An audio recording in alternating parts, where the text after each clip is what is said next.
Good afternoon and welcome for WCBN Sports. This is John Tondora alongside me, TJ Fossmeyer, my co-pilot for this afternoon into the evening. We're here at the University of Michigan, Ann Arbor, as your Michigan Wolverines take on the Rutgers Scarlet Knights for what should be an eventful afternoon of softball. Here, TJ, we just talked about it off the call. How are you feeling about the Wolverines today, and what can they look forward to tonight?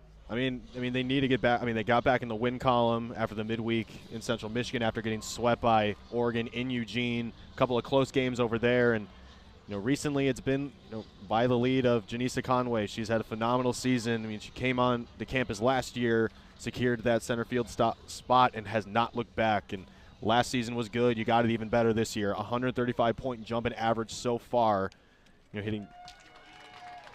Hitting 378, just been a huge bat. Last week's Big Ten Player of the Week, went 7 for 8 for 4 home runs, 10 RBIs. I mean, this offensive production for this team has run through her, and it's been phenomenal to see. Conway going to be your second batter this evening as Michigan looks to get right in Big Ten play. As you mentioned, TJ, a sweep at the hands of Oregon. Certainly not the outcome they were looking for. Lauren Durkowski playing a role on both Friday and Saturday night of last weekend. Inevitably not exactly being the hero of the afternoon, but all the same, another opportunity here tonight for Durkowski, the ace of the Wolverines. Yep, certainly an opportunity. I mean, she's been her role has been kind of fluctuating as far as, she's normally the 2-day starter. The Friday start today. She'll probably get the Sunday start as well, and she's also evolved out of the bullpen, career high in saves, has 5 so far, 5th nationally.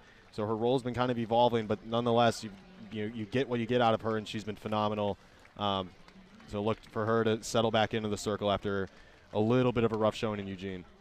Indeed, that is Lauren Durkowski in the circle here for your Wolverines. On the other end for Rutgers, Ella Harrison, the starting pitcher this evening. And TJ, you don't want to overlook this Rutgers team, but with only a lone singular win in conference play, it really is imperative that Michigan comes away with the series win here. Yeah. In fact, it's almost an expectation. Yeah, no, certainly. This Rutgers team last season was seeded 4th in the Big Ten tournament, had an uncharacteristically good year, and then this season kind of fallen off. That was a senior-led team last season. All of them are gone, and now they're just kind of reeling in their current record. And for Michigan, after kind of the disappointing series, you had 2 close games in Eugene, one that you should have won, arguably. I think you have to come here and sweep it against this Rutgers team. Michigan currently sitting at 6-4 in conference play, in 6th place in the Big Ten. Meanwhile, Rutgers a lonely 1-9 at the bottom of the table. Certainly not the season they had hoped for, but indeed, as you mentioned, TJ, bit of a youth movement coming through Piscataway, New Jersey. Is it Piscataway or New Brunswick? Because I heard you say something about that on one former broadcast. I meant to ask. I'm a huge defender of the fact that Rutgers is in New Brunswick. If you apply to Rutgers, as some of us did from the state of New Jersey, you applied to the Rutgers New Brunswick campus. However, some would argue that the athletic facilities do inhabit Piscataway. All the same, though. All right. We're in Ann Arbor tonight. As we enter into the top half of this inning, Jillian Anderson, your center fielder, will lead off for the Scarlet Knights. Behind her, L.A. Matthews at first base, then Bailey Briggs at second. Back-to-back, Bailey to Bailey, Bailey Burtis in the cleanup role. Number 8, the left fielder, designated player at 5th. Batting spot, Georgia Engel, then Kelsey Riggin, the right fielder, Addie Osborne, third base, Galen Kelly at catcher, and finally rounding it off, Sierra Hoekstra at shortstop. Number 18 will bat 9th.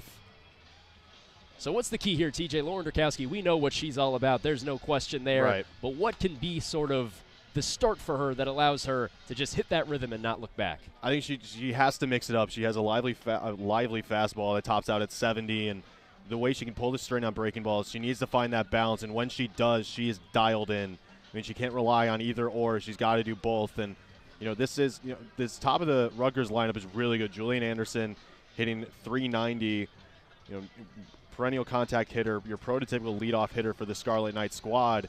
So she's going to be a threat to lead off this thing. And she was a pivotal piece last season and has only stepped it up this season. Jillian Anderson Steps into the left-handed batter's box. A .511 on-base percentage. Just a gaudy number. Have to respect the most potent hitter in this Rutgers lineup. As Lauren Durkowski gets ready to toe the slab. And we'll kick it off here for Alumni Field at Carroll Hutchins Stadium. The 0-0, first pitch of the day. And Anderson will take that one for a ball.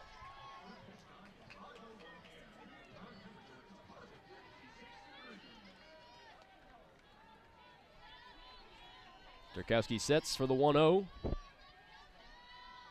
and delivers. That one taken again high, ball 2. Durkowski still searching for the top end of the zone here, it seems, TJ. Yep, finding a home quickly, but 2 different pitches with fastball in the first pitch, little breaking stuff with the rise ball.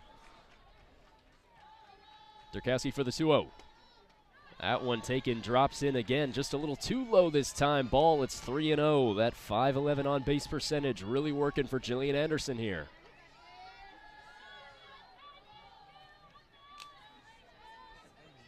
Hitters count. Lauren Durkowski looking to work out of it. 3-0. That one strikes Jillian Anderson on the temple for a hit by pitch.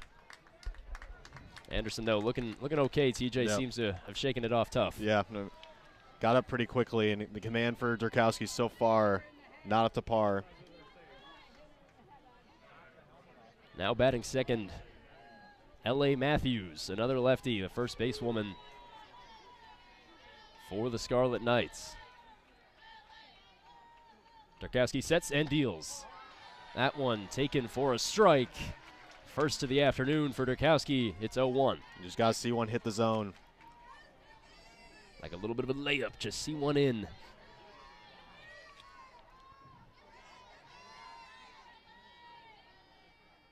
The 0-1.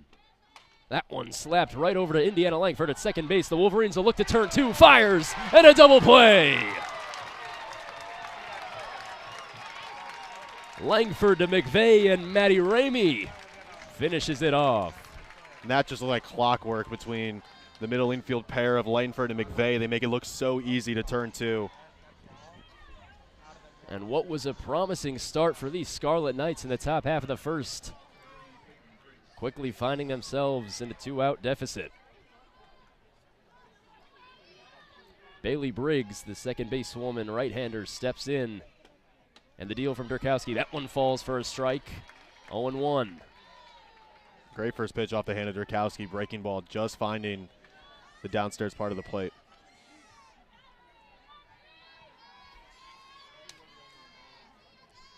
Durkowski sets, deals, and that one pushed up the left field line, and it falls fair. A single for Bailey Briggs. Just a nice little piece of hitting there, TJ. Yeah. Masters weekend, it felt like a chip shot. No, certainly. That found the perfect patch of grass on the right side of fair territory. It's a bloop single. I mean, luck's got to fall your way at some point. That lucky break for Rutgers. Maddie Erickson unable to track it down, just pinched a bit over her head. And now we'll have Bailey Burtis back to back. That one high for a ball from Durkowski. The Baileys are spelled different, though. Yes, I was sitting on that one.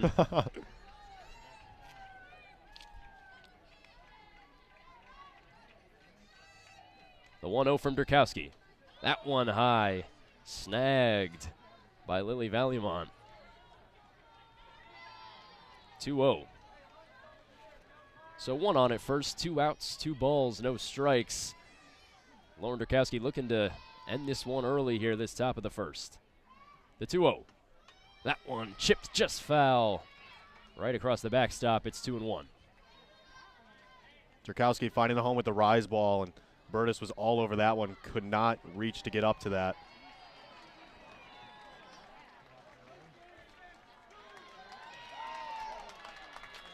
As it's going to be ruled an out, seemingly. TJ, we're looking at each other a little cross-eyed here.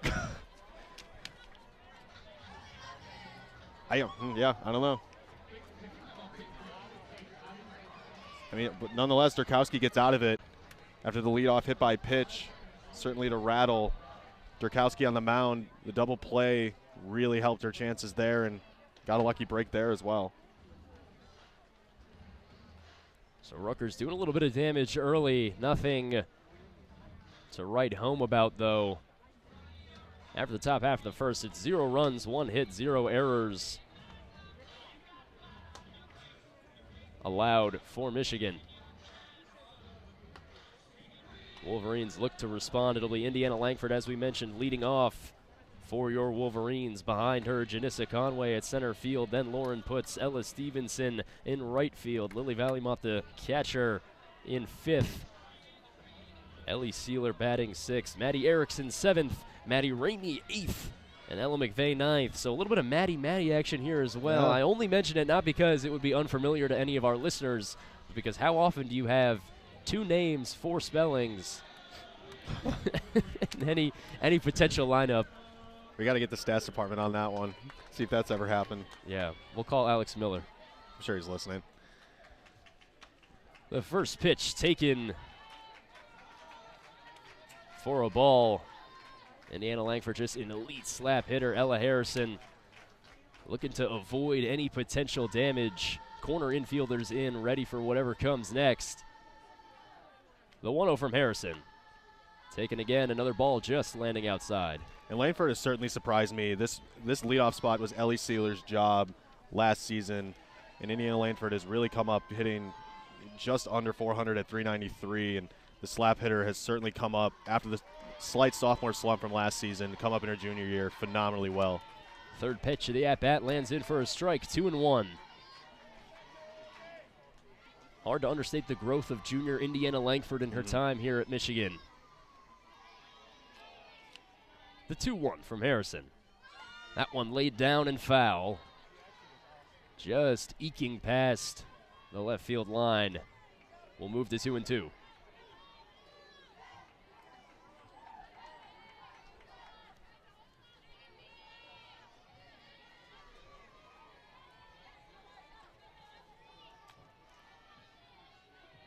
Harrison sets and deals on the 2-2. That one taken, a called strike. And Harrison works her first strikeout looking of the day. And great location from Harrison and just frees Langford at the plate. And Harrison, as a freshman, has been kind of the anchor for this Scarlet Knight pitching staff so far this season. As Janissa Conway, your lefty center fielder for the Wolverines, batting second, will take the first pitch high. It's a strike, though, just clipping the edge of the box. No on, no out. No on, 1 out, I should say, in the bottom of the first here for your Wolverines. The 0-1, that one falls in low. It's a ball. Janissa Conway looking to work the count here. And again, just another batter, TJ, a sophomore, a team that had still has high expectations for this season, had an exceptional season last year, and yet still so young. The 1-1 falls in. That'll be a ball, 2-1. And that's what it was with last year's freshman class. It was, Stevenson out and right secured that spot pretty early on, and Conway, both of the freshmen took it in fall ball, those positions, and never looked back. And Conway just looking to keep the hot bat. 6 home runs in her last 7 games. The 2-1. That one too high. It's 3-1.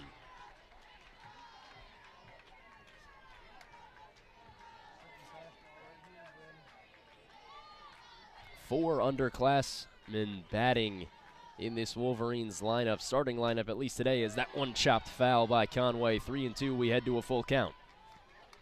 Big hack from Conway. Wanted to make that 7 home runs in the last 8.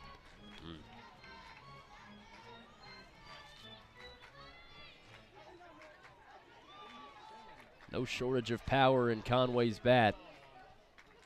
The payoff pitch. That one high. And Janissa Conway works a walk. The first runner of the day for the Wolverines.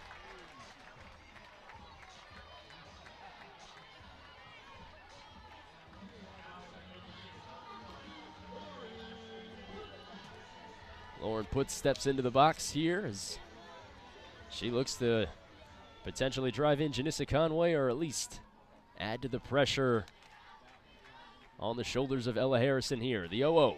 That one slapped right towards second base, collected and turned for nearly 2. That was Bailey Briggs connecting with Sierra Hoekstra at second. It's 1 out there, but unable to make it 2. 2 outs for the Wolverines in the bottom of the first. You got to like the confidence from the freshman to go first pitch swinging. She has had herself a phenomenal year, and Lauren Putz, 412, team leader in just about every offensive category you can think of. Just phenomenal stuff. 1 on, 2 out here for the Wolverines. Laura Putz sticking at first. Ella Stevenson into the batter's box now. She'll take the first pitch for a strike. 0-1.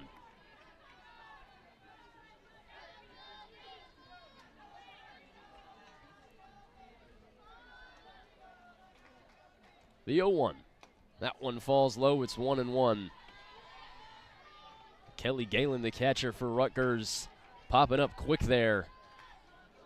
No confusion in the scouting report about the speed of this Wolverines team, not to mention Lauren Putz herself.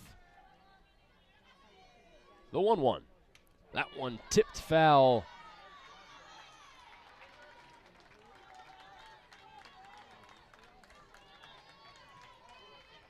One and 2. Or maybe no foul tip there, TJ. Am I wrong? Did I mishear something? It was a drop ball. Putz advanced to second. Excuse me. That's my mistake. Should have been on that one. My eyes are deceiving me today. My contacts are getting old.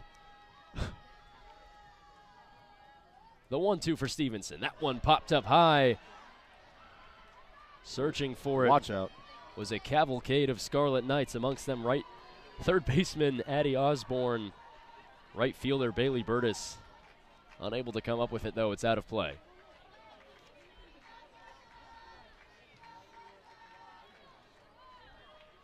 One-two we sit, and 1-2 we stay. Harrison sets and deals.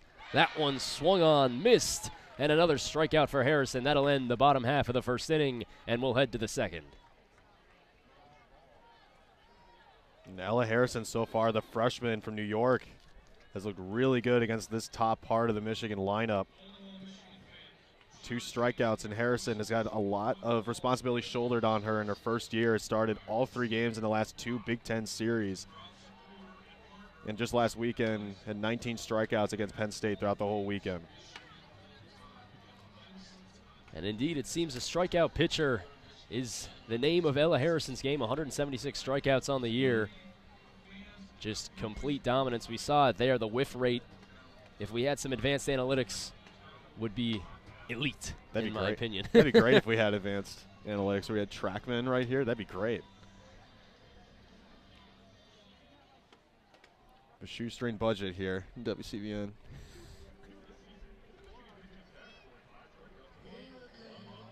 We head to the top of the second inning, though. You guessed it, Lauren Durkowski still toeing the slab in the circle here for the Wolverines. Looking to build on what was a stronger ending to the top of the first after a 4-pitch, hit-by-pitch status on Jillian Anderson. Thankfully, Anderson was okay despite making contact to the head. Durkowski, though, looking to avoid a similar start here. Keep that whip low and get out fast. There you go. It's the name of the game.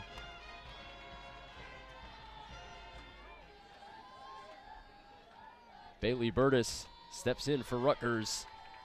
Takes the first pitch, a strike. We move to 0-1. Burtis, a freshman left fielder, the cleanup hitter for these Scarlet Knights. Nothing to clean up, though, in this leadoff spot. Takes his second pitch. That one just a bit high. Ball 1. We're moved to 1-1.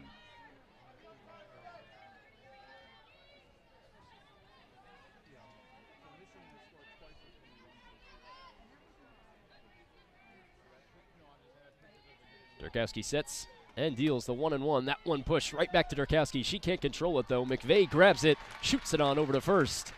1 up, 1 down for the Wolverines. It's been sound defense from this middle infield pair for Michigan. Ella McVeigh hasn't had the season. She's won it offensively, but she is stuck in this lineup because of her defensive prowess. We'll see McVeigh sooner rather than later. The 9th batter in these Wolverines lineup as Georgia Engel, the junior, steps in to the left-handed batter's box. Takes that first ball for a strike. 0-1. Should say that takes that first pitch for a strike. Can't say takes a ball for a strike. Still early, John. Incredibly contradictory. It's still early. I understood what you were saying, though. I understood. TJ, if you understand, that's all I can ask for. The 0-1. That one inside. 1-1. No on, one out here in the top of the second inning. Lauren Durkowski doing the work for the Wolverines. The 1-1. That one chopped foul by Engel. 1-2.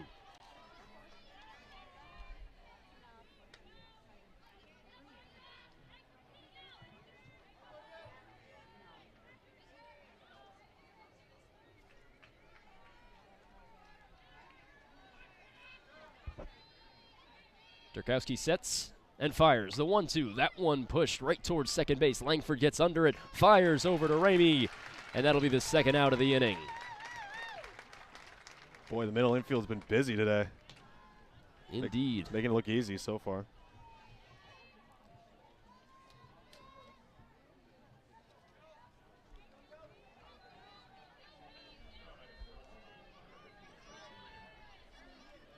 Kelsey Riggin now. The sixth batter, right fielder for the Scarlet Knights, steps into the right-handed batter's box, takes that first one high for ball one. And Riggin, a huge power hitter for this Scarlet Knights squad, was actually a record holder in weightlifting in her high school, just like Ava Costales for the Maize and Blue. The 1-0 swung on and popped up and out of play, 1-1. Do you have any of the statistics on the weightlifting, no, TJ? No, that I don't know. No. That I don't know. Always important, though, to have a power hitter like Riggin in the lineup, the ability to keep the outfield on its toes. The 1-1. That one tipped foul, 1-2.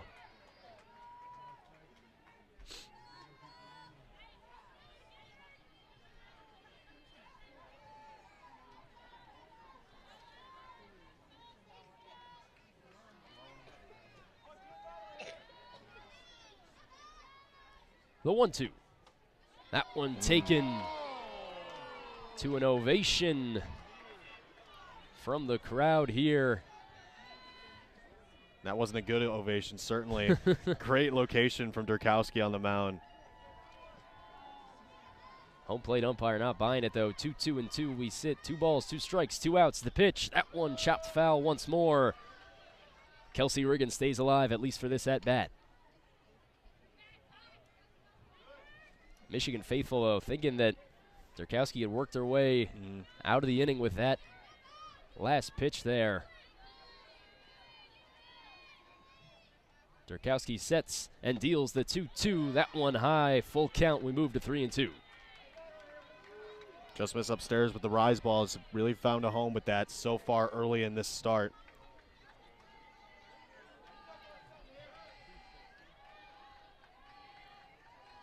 The payoff pitch from Durkowski. That one swings, and fanning on it is Kelsey Riggin. A strikeout, and we head to the bottom of the second inning for the Wolverines. And that's what Lauren Durkowski does so well. Like I said, you know, the ability to mix it up. When she can do that so well, she is dialed in. I mean, she can blow any fastball by you and then pull the string with breaking balls. It's really phenomenal to watch what she can do in the circle. Indeed, Maddie Erickson. Excuse me, Lauren Durkowski. I'm getting too excited here, TJ. I'm getting ready for the batters to come up and do damage. Lauren Durkowski, though, an incredible off-speed pitch there to catch Kelsey Riggin asleep at the wheel, so to speak.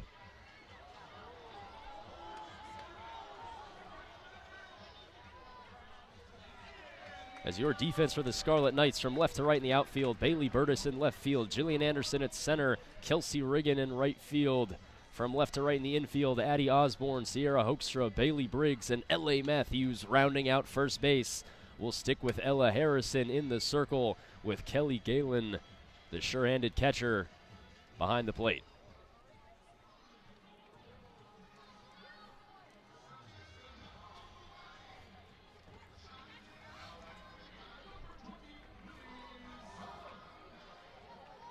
Lily Valimont, they catcher for Lee's Wolverines. Steps into the right-handed batter's box. Michigan still searching for its first hit of the day as she takes that one high for ball one.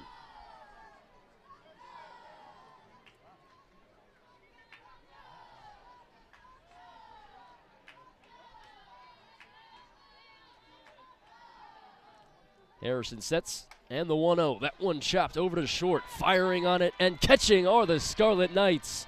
A nifty play there and an excellent stretch by L.A. Matthews to grab that one. Yeah, that was, great glove by Hawkstra at short to get to that one, charging on it. Had to readjust a little bit, move to her right at the last second with a weird bounce, but made the throw in time. Really good play at shortstop. Both infields standing strong here early this afternoon as Ellie Sealer steps in and chops one foul down the left field line, 0-1. No on, one out for the Wolverines here in the bottom of this second inning. Score 0-0. Ella Harrison doing what she does best, a 2.17 ERA. Don't let the win-loss record fool you. Currently sitting at 11-12. The 0-1. That one punched into right field. Forget about it. Ellie Sealer doing it all by herself.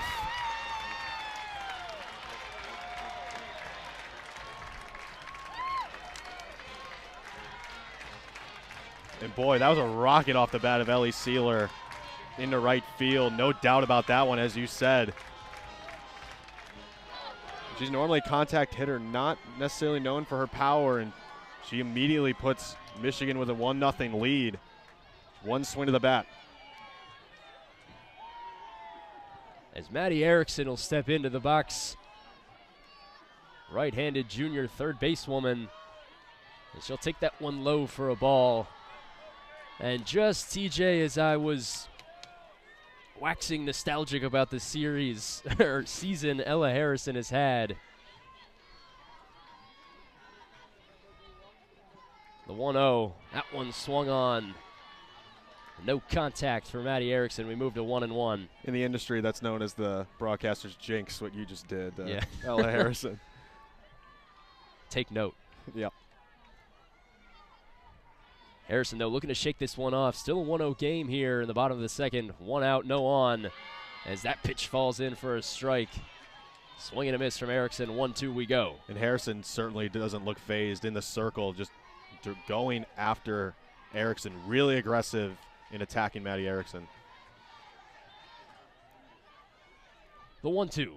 That one swung on and missed, and a strikeout. And a nice rebound for Ella Harrison. But that's what you want to see, TJ. You want to see that aggression. Harrison, despite being a freshman, has such a wide array of skill sets. She has the ability to continue through this game. Just don't let it shake you up. Sealer, her second home run of the season. Perhaps a bit of an uncharacteristic bomb, but all the same, don't let it faze you if you're Rutgers. 2 outs, no on. Maddie Ramey steps into the left-handed batter's box, and she'll take that first pitch for a strike. 0-1. And the Rutgers infield playing a little bit into Maddie Ramey's pull tendency here. Shortstop a little closer to the bag. Second base a lot closer to the first base line. The 0-2 swinging, and that'll clean up the inning. A strikeout by Maddie Ramey. Ella Harrison nearly gets it all done, if not for one long shot, courtesy of Ellie Sealer. Her second home run on the season puts Michigan up 1-0 on their first and only hit of the game. And we'll move to the top of the third. Michigan up 1-0 on the Rutgers Scarlet Knights. Phenomenal job from Ellie Sealer. Great piece of hitting. See a little bit of a demotion in her role. Was leadoff hitter last season, now hitting sixth, and still can make a difference. One swing of the bat gives Lauren Drakowski in the circle a bit of an insurance run, makes her life there a little more comfortable, as she already makes it seem like she's already comfortable anyway.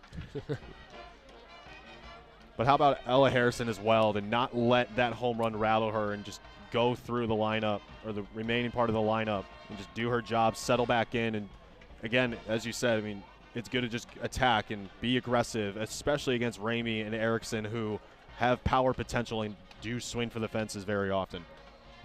Indeed, TJ, but I do understand what you were saying. I understand what you were saying just a bit earlier, though. Lauren Durkowski certainly can't complain about having a lead. I don't think any pitcher ever would. Michigan trying to support its ace here on this Friday afternoon.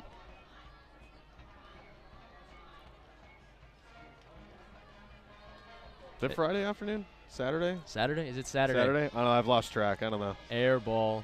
I think I said Friday earlier. Maybe I'll take half the blame for that. We wish it was Friday here at WCBN Sports. Never want this weekend to end as we come towards the end of the semester, end of softball season. We're here to the home stretch. Michigan needing every single win it can get, as that first pitch to Addie Osborne, the freshman, is taken for a ball inside.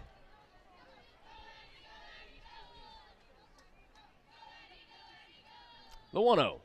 That one popped up high. Searching after it. Oh.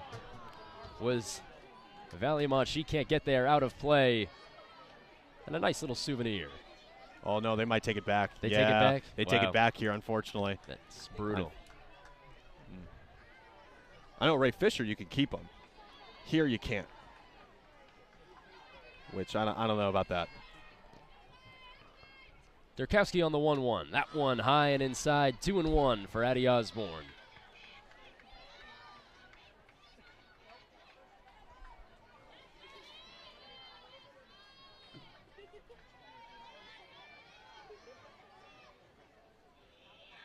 Durkowski on the 2-1. That one chipped foul. It's 2-2.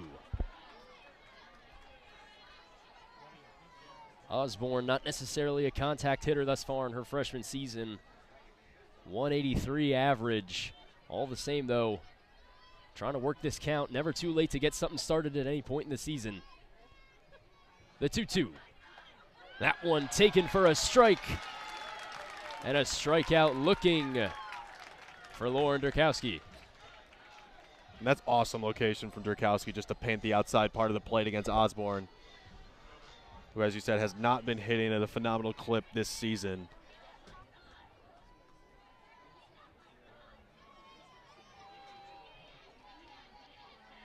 Kelly Galen, yet another freshman catcher for Rutgers. Steps into the box, takes the first pitch for a ball. 1-0.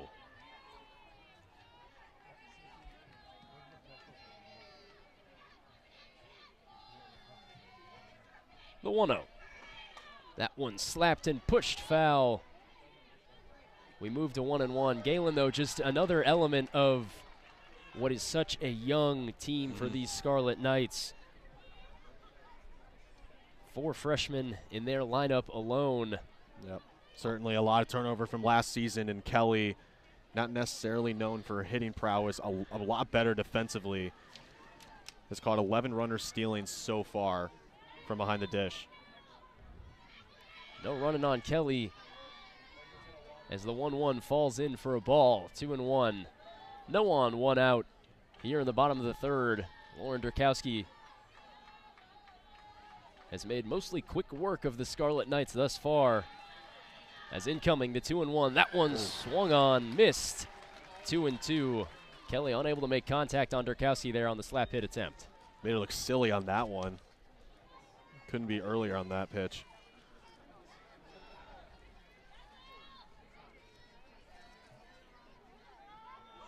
The 2-2. That one punched into right field. Coming after it, Ella Stevenson makes the grab. 2 outs here for the Wolverines. So Galen finding some contact, but ultimately unable to place it right where it needed to be. Not much free real estate with Ella Stevenson in right field. Certainly not. As rounding out the lineup here for the Scarlet Knights, Sierra Hoekstra. That one will punch right off the bat, foul. Looked almost like a check swing foul there, TJ. Got to hurt the hands. Looked like it got closer to the handle. Got to sustain a bit. Oh, yeah.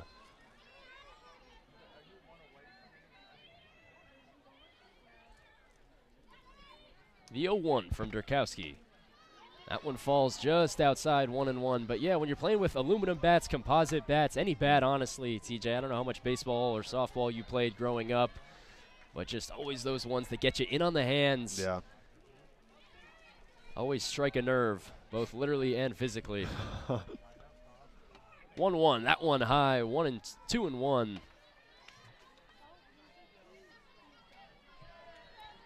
Durkowski looking to make it 3 up, 3 down. Yeah, the Scarlet Knights squad, just as this game is progressing, have not been falling for Durkowski's rise ball of late. They've been sitting back on it. 2-1. That one, a dirt scraper low, 3-1.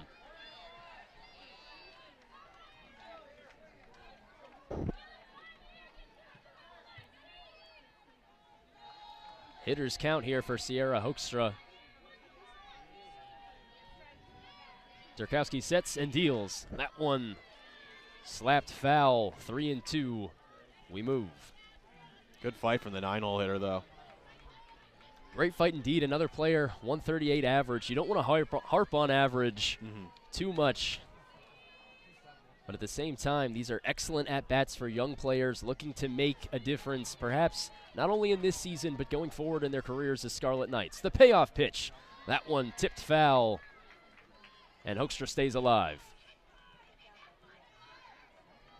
With a pitcher like Durkowski in the circle, you have to make her life more difficult, and this is where it comes. You have to fight in these 3-2 opportunities.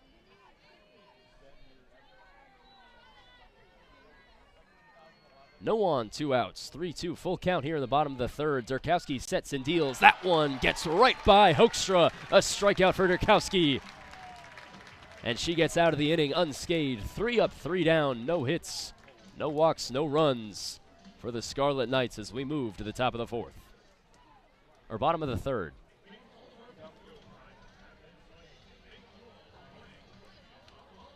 Durkowski did not let the fight of Hoekstra get to her at all. 3 up, 3 down, as you said, John. Keep things 1-0. Both teams with 1 hit. Offense has been hard to come by with Harrison and Durkowski in the circle. Fortunately for Michigan, that 1 hit clears the yellow line.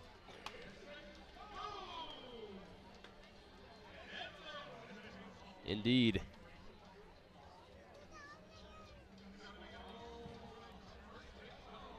Michigan looking to keep any momentum that they can from that last half inning going. Ella Harrison, though, seemingly unfazed, as she'll face Ella McVeigh in the 9th spot here for the Wolverines. McVeigh, of course, batted .313, I believe, last year for these Wolverines, so certainly not the season thus far that she is intended to have offensively, at least. But as we said, TJ, never too late to turn something around. No, certainly. And Ella Stevenson at this time last season, she was hitting 218, and she ended up finishing the season above 300 by a pretty clear margin. So there's a lot of time, a lot of season to go for this Wolverine squad. The first for McVeigh falls in low. 1-0. So Ella Stevenson perhaps giving some tips maybe to her fellow Ella on the team. Every ball player knows the ups and downs of what slumps can be as the 1-0 comes in. That one way high. Uncontrollable for Kelly Galen. We move to 2-0.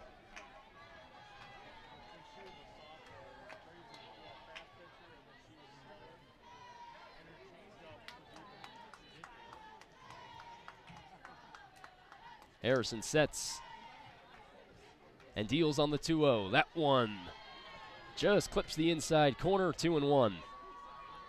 But even still, despite Ella McVeigh maybe not having the best season or the season she had hoped for, TJ, other Wolverines still holding it down across this lineup. Yep. As Harrison delivers on the 2-1, that one slapped up to short. firing on it, and safe. Ella McVeigh beats out the throw from Sierra Hoekstra. And a nice piece of hitting from McVeigh. Well, and that's what hustling down the line does kids. And not the hit she wanted, but hustling down the line, scratch across an infield single. As the Wolverines round out the end of their lineup, and we come back up to the leadoff hitter, Indiana Langford. 0 for 1 on the day this afternoon, looking to change that now. First pitch falls in low for a ball, 1-0.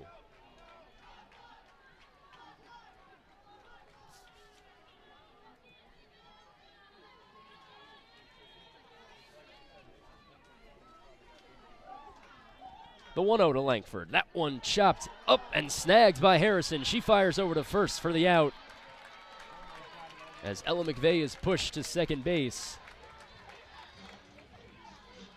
Boy, that was a really good play from Harrison in the circle to jump up and get that one. But Indiana Langford, her speed, galloping down the line, nearly was called safe. But that was a bang play, really close. Indeed, the ball momentarily looked like it might jump up and over the outstretched glove of Harrison, but just an athletic play there. As Janissa Conway steps in, that one gets past Galen, and racing over to third is Ella McVeigh.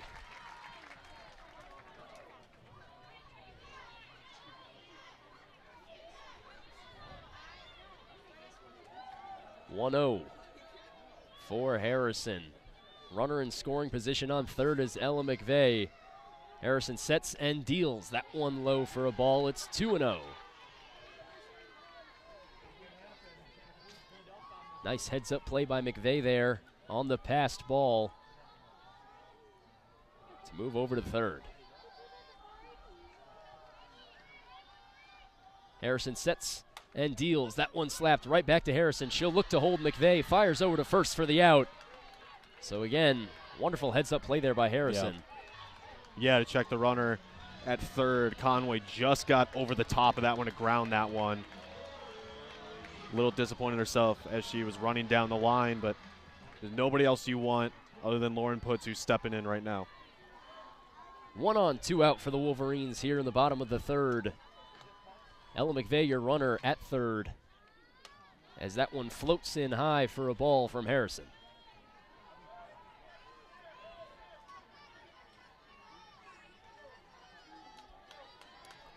Harrison has stayed calm and collected despite giving up the lone run of the game off a home run from Ellie Sealer in the last inning. The 1-0 from Harrison. She deals. That one chipped foul by Putz. We move to 1-1.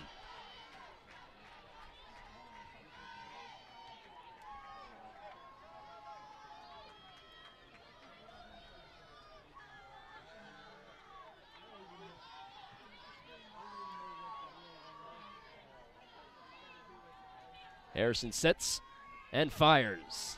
That one falls high in again. It's 2-1. And good eye from the freshman in Putz so far, and that's what I've been really impressed with her. I mean, she's the team lead in walks, 19. One more walk than strikeout this season for the freshman. So really poised at the plate. The 2-1. That one just outside, 2-2, or 3-1.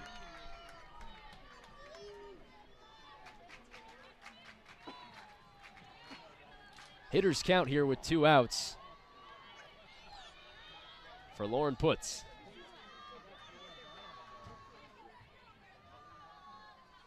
Harrison sets and deals. That one falls in high, and Putz now 2 walks above strikeouts. Make that 20 walks on the season for Lauren Putz, and from the first weekend tournament in Tampa about 2 months ago, in her first appearance in the Maize and Blue, she has been patient, mature beyond her years, and that has translated throughout this whole season as we now move into the middle of the Big Ten play, and I don't see that stopping anytime soon. Runners on the corners, 2 outs for Ella Stevenson, who comes out swinging, hacks that one foul, 0-1. McVeigh at third, puts it first.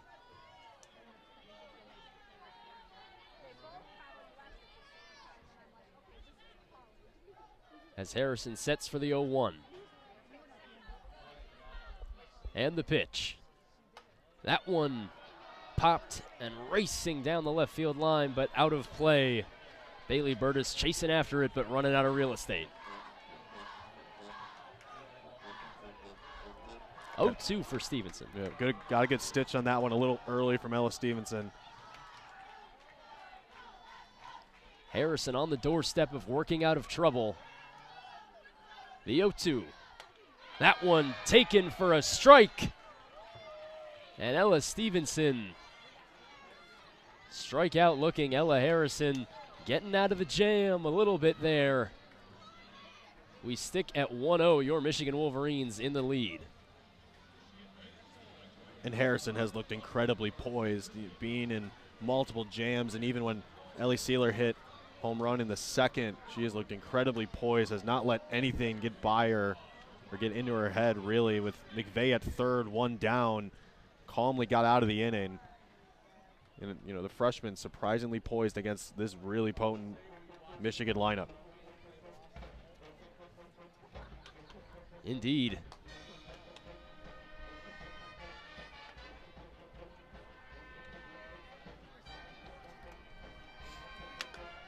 Rutgers still within striking distance.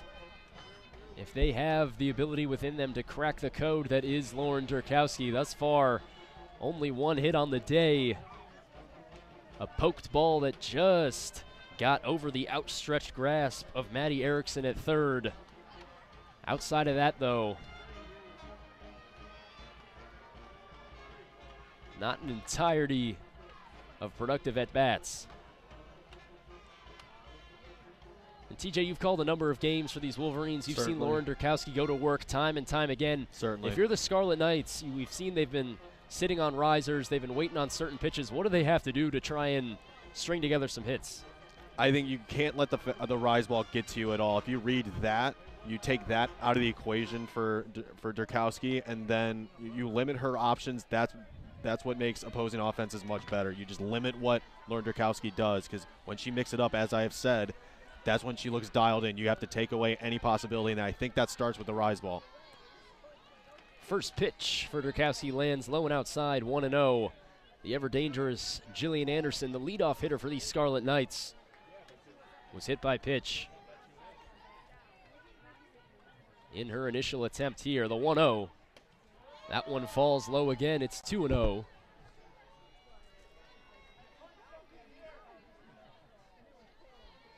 Durkowski seemingly trying to work the outside a little bit with Anderson in these two at-bats thus far. Durkowski sets and deals. That one falls in for a strike. It's 2-1. A great rebound pitch to pull the string with the breaking ball into a little bit of a more favorable count for Durkowski in the circle.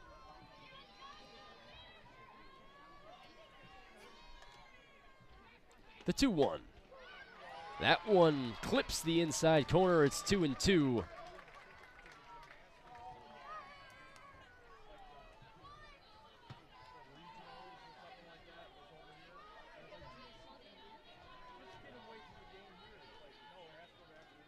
Durkowski sets and fires. That one tipped up and foul. We'll stick at 2-2. No on, no outs here in the top of the fourth inning. 1-0, Michigan leads by the thinnest of margins. However, Rutgers unable to thus far put any true damage on Durkowski. The 2-2. That one chopped right back to Langford yet again. And the play from second will be a quick out for the Wolverines.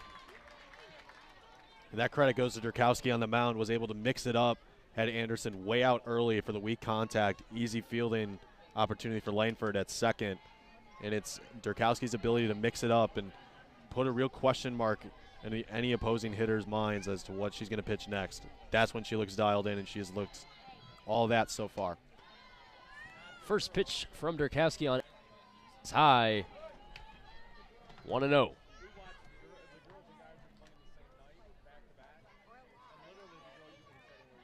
Matthews alongside Jillian Anderson, one of two seniors in this lineup, as that second pitch is chopped foul, 1-1.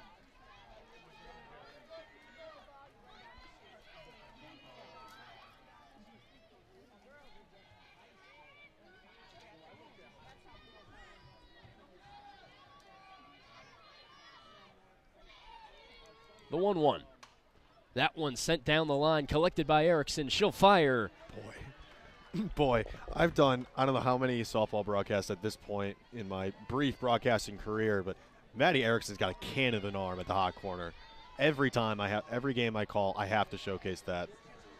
That play didn't count, but boy, the arm talent's there. She could have been quarterback last year. 1-2 falls in high, 2-2. Indeed, Erickson's throw would not count as the ball just shifted down the left field line and foul.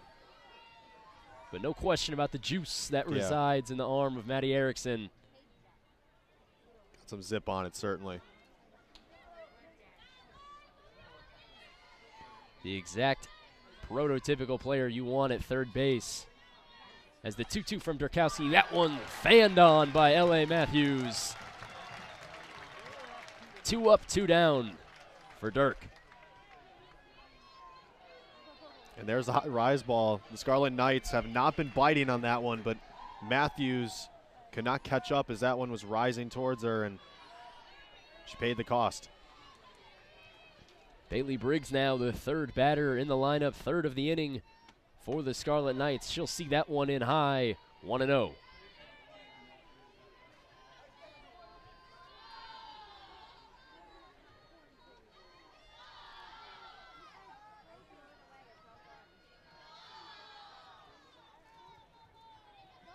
The 1-0.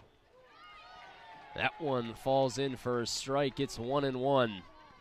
Durkowski certainly settling in here, TJ, after first inning that had a little bit of festivities. But all the same, nothing too dangerous. The 1-1. That one hit on and caught at short. Ella McVeigh with the diving grab up over the head for the final out of the inning. Man, what a play. This middle infield has been busy all this game, but how about that jumping grab from Ella McVeigh to snow cone that softball, corral that one in. To prevent a 2-out hit from Briggs. What a play. Lauren Durkowski will tip her cap to McVeigh. As the Wolverines still unscathed here as we head to the bottom of the fourth.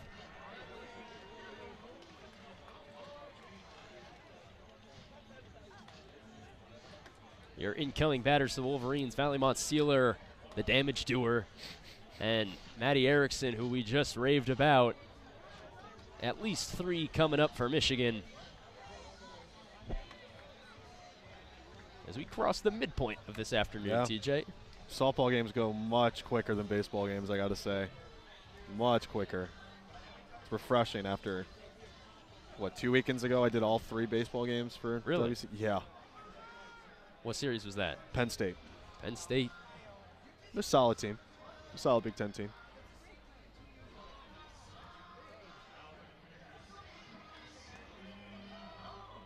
No Nittany Lions to be found here this afternoon, though. Just the pride of New Jersey. Yeah, this is your school. Yeah.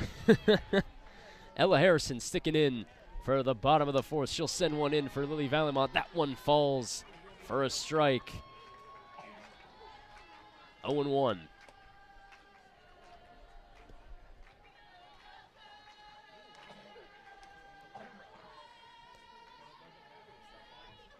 The 0-1 from Harrison. That one a slow roller. Off-speed pitch, just a little low, 1-1.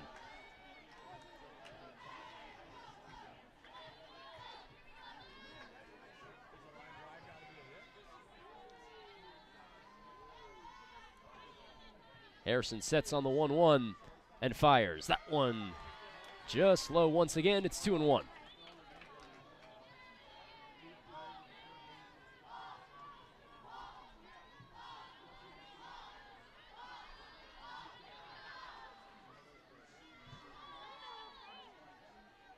The 2-1. That one slapped back over to short. Firing on it is Sierra Hoekstra for the out. A nice grab there by L.A. Matthews. Yeah, certainly. I didn't think Matthews would get a glove on that one as she had to go to her left Nearly hit Valamont, who was charging to first. Good grab at first, though. So Ellie Sealer will step in. Responsible for the lone run scored for these Wolverines. Did it all by herself. And she'll slap that one just foul. 0-1. A little bit of an afternoon jog from Sealer. Going first, now back. Always dig it out. That's what they say. You never know what can happen. You never know.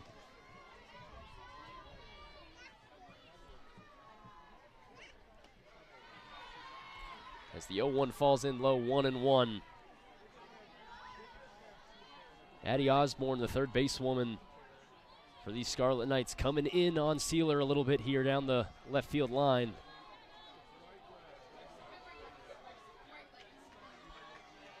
No on, 1 out, the 1-1. That one falls in low again, 2-1.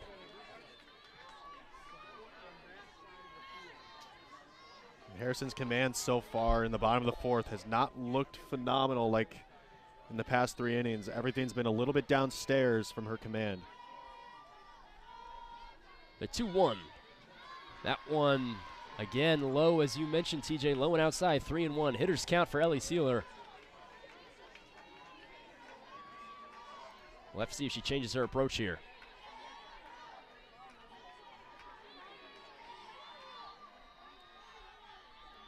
Harrison sets and deals. That one popped up down the left field line, just falls foul. Another chip shot, but on the wrong side of the fair territory, though. Indeed, just 3 feet to the left. That would have been a nice little poke from Sealer. All the same, though, we move to a full count, 3-2. No on, 1 out. Michigan up 1-0 here in this bottom fourth. The payoff pitch, that one shot up right to the right side of second base, and Ellie Sealer moves to 2-2 on the day. That was rifled off her bat, straight right back where it came from into center field. So Ellie Sealer putting in the work this afternoon for the Wolverines. As Maddie Erickson, the third basewoman, will come in the 7th spot here and try and see if she can't push Sealer across. That first pitch sawed off foul, 0-1.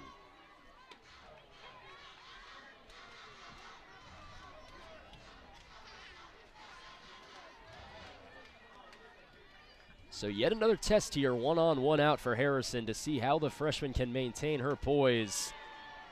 As second pitch swinging, no contact from Maddie Erickson on that one, 0-2. And Harrison still, with runners on base, still looks incredibly poised. She looks more poised now than she was against Sealer.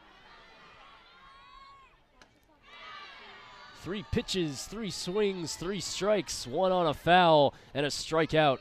Maddie Erickson goes down swinging. 2 outs for these Wolverines as Maddie Ramey will step into the box. Harrison, though, as you mentioned, TJ, looking poised, made quick work of Maddie Erickson on that one. As Ramey takes the first pitch low, ball 1. And again, it was those pitches down low. Erickson kind of going fishing on a couple of those pitches to get to that one, but could not make contact. Sealer on at first for Michigan. 1 ball, no strikes. That one clipped foul by Maddie Ramey, 1-1.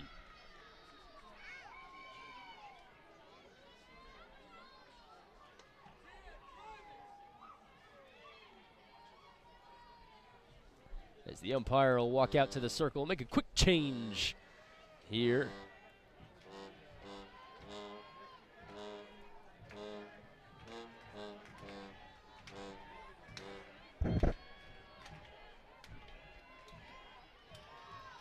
So after a brief intermission, we stay at 1-1. The delivery from Harrison. That one tipped foul yet again. It's 1-2. Maddie Ramey, just in one season, has evolved into a completely different player than what she was last season. From being a pinch running option, speed bench option, and now a power hitter with 5 home runs on the season. And maybe another added to that. That one pushed up near the wall, but caught by Kelsey Riggin. She tracks that one down into foul territory to collect the 3rd out of the inning. That had power, just 3 feet less. Need the Yankee Stadium short porch for that one to be out, TJ.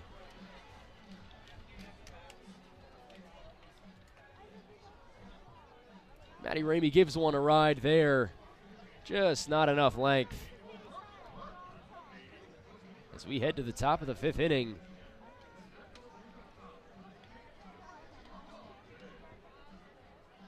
This has been a quick affair in this one. Lots of good pitching. Yes, indeed, a duel. Both pitchers blemishless outside of one unfortunate pitch from Ella Harrison that Ellie Sealer was able to jump on. All the same, though, no runs, 1 hit for the Rutgers Scarlet Knights. 1 run, 3 hits for Michigan. A duel indeed.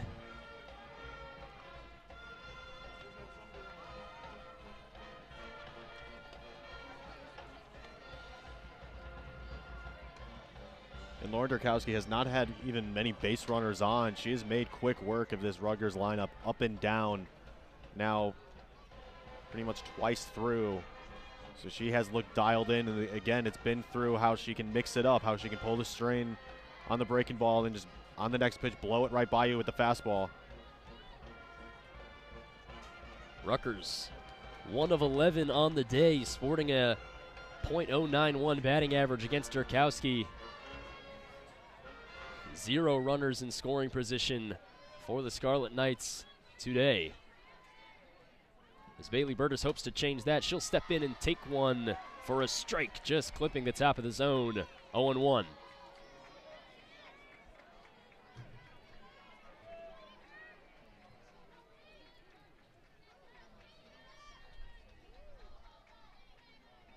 The 0-1 from Durkowski.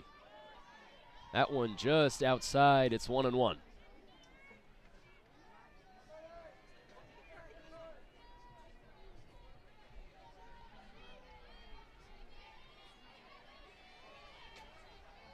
One ball, 1 strike. The set and pitch from Durkowski. That one's high. 2-1.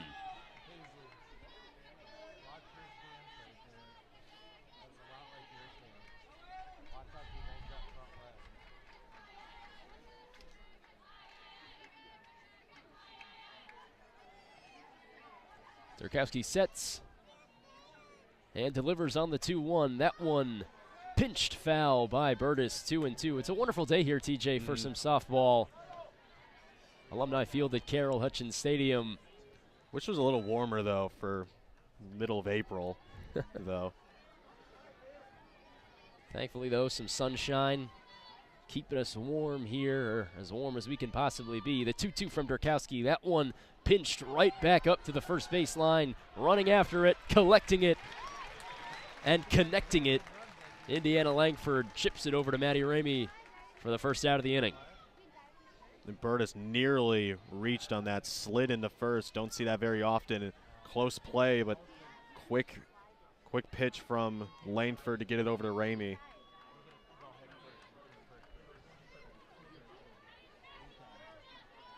As Georgia Engel, the designated player for the Scarlet Knights in the 5 spot, will step in. The left-handed batter will swing that one right back up at Durkowski. Knocks the glove off of her. She'll fire it over to first base for the 2nd out. Durkowski with a little bit of emphasis on that throw.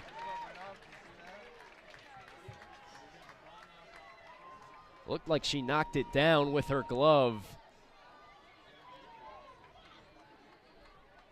Just quickly shook that one off.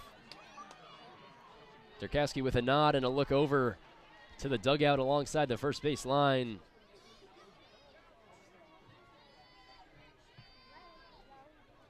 No issues there. First pitch to Kelsey Riggin is chopped foul, 0-1.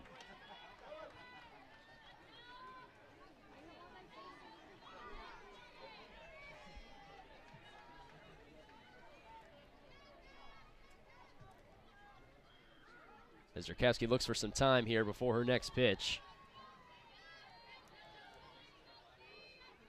Now she'll set and deal on the 0-1. That one, an excellent pitch, falling in for a strike, 0-2. Just lofted that breaking ball in. Great stuff from Zurkowski.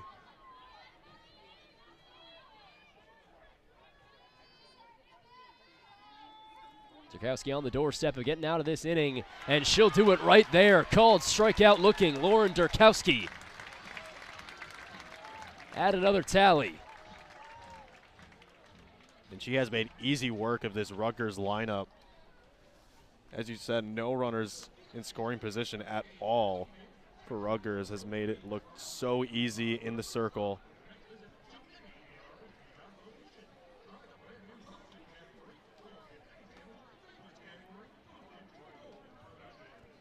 Zurkowski 5 strikeouts through 5 innings. Not to mention an excellent play, collecting the ball herself there to get the second out of that 5th inning. But quick work indeed, TJ, just looking unfazed. Always the sign of an excellent pitcher, too. So cerebral is Lauren Zurkowski. The ability to get better throughout the game and settle in. Evidently noticed that they were sitting on her riser, Rutgers was, making the necessary adjustments. Yeah, and Rutgers was on the doorstep at one point. I mean, they were reading that rise ball in the 2nd and 3rd inning really well on the doorstep of nearly taking that pitch completely away from Zurkowski's arsenal, but found a way to readjust, make it bite a little bit more, and Rutgers did, and Zurkowski has it dialed in and has a wealth of options in the circle going forward.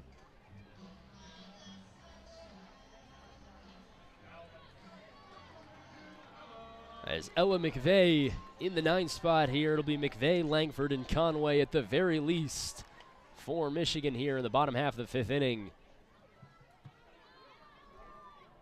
Ella Harrison still your pitcher for the Scarlet Knights. She'll deal the first pitch. That one touches the top of the zone for a strike. 0-1.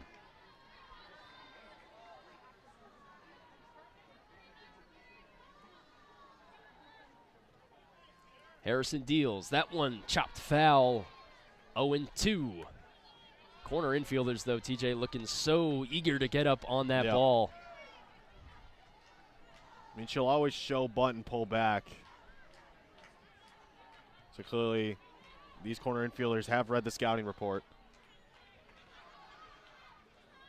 McVeigh gets ready. Holds back on that one. 1-2. That ball just a bit too high from Harrison.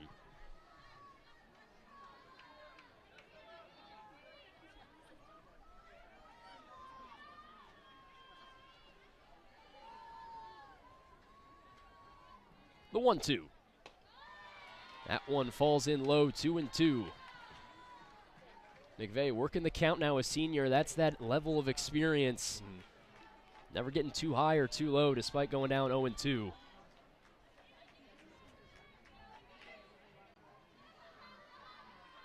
The 2-2. That one low yet again. So from 0-2 to a full count, Ella McVeigh 1-1 on the day, making the most of her opportunities. Yes, certainly. And again, not the season offensively that she has wanted, but that maturity's never going anywhere, and she has shown it. How poised she has looked in the plate to fight back. The payoff pitch. That one falls in low. And working a walk is Ella McVeigh. Exactly what you want out of your ninth batter, too, TJ. Setting up for Indiana Langford. Yeah, certainly. As the lineup card flips over, to work from a 0-2 count to a walk is great work, and that's maturity she offers in the 9-hole. And that's why she is still in this lineup. Indiana Langford now, the leadoff woman for the Wolverines. That one falls in for a strike, 0-1.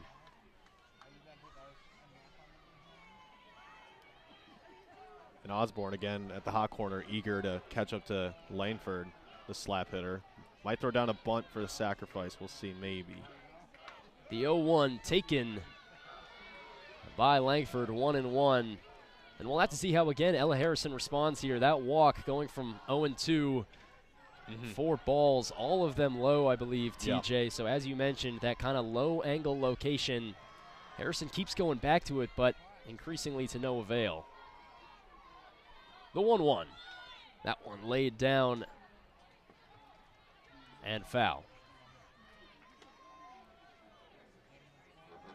Even with the command not being there for Harrison on the lower part of the plate, she's still finding a home there, and Michigan's still not budging. 1 on, no outs. The 1-2 for Ella Harrison, who fires. That one popped up and out of play. We'll stick it 1-2.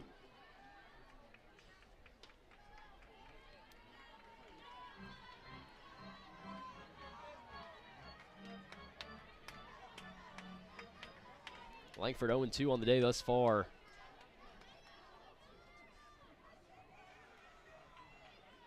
The 1-2.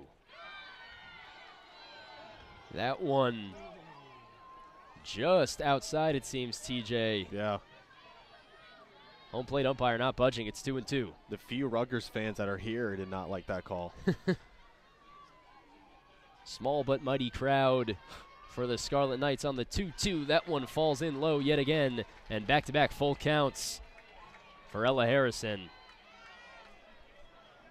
As L.A. Matthews, the senior from first base, will step in and offer some words of encouragement.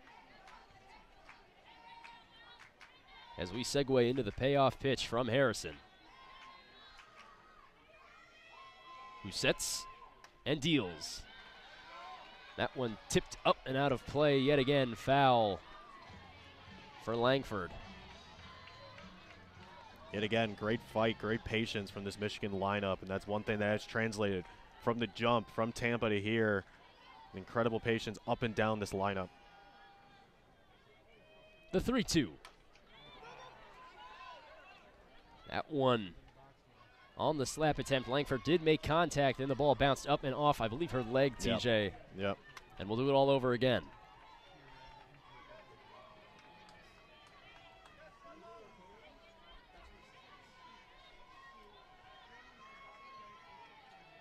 Three balls, 2 strikes. Ella Harrison sets, fires. That one pushed down the left field line and foul. Yeah, just foul. About 3 inches to the left of the third base bag.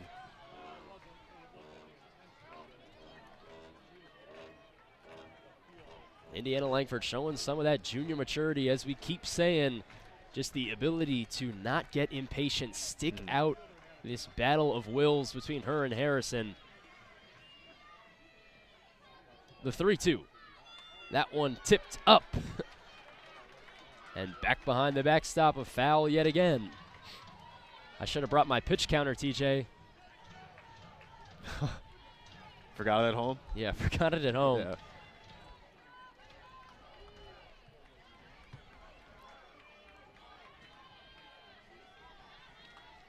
Langford doing the dirty work, though, in this long at-bat. Another pitch. That one pushed right over to second. Looking to turn 2 are the Scarlet Knights. Not even close to a double play there. Nothing doing. Bailey Briggs at second, takes it herself, steps on the bag, but not in time. Ella McVeigh unable to reach second on that play. She'll have to go back to the dugout. All the same, though, Indiana Langford sticks at first base on the fielder's choice. So 1 on, 1 out for the Wolverines. As Janissa Conway steps in, she'll poke one into left field, charging after it, and caught is Bailey Burtis, making a diving snag. An excellent play by Burtis.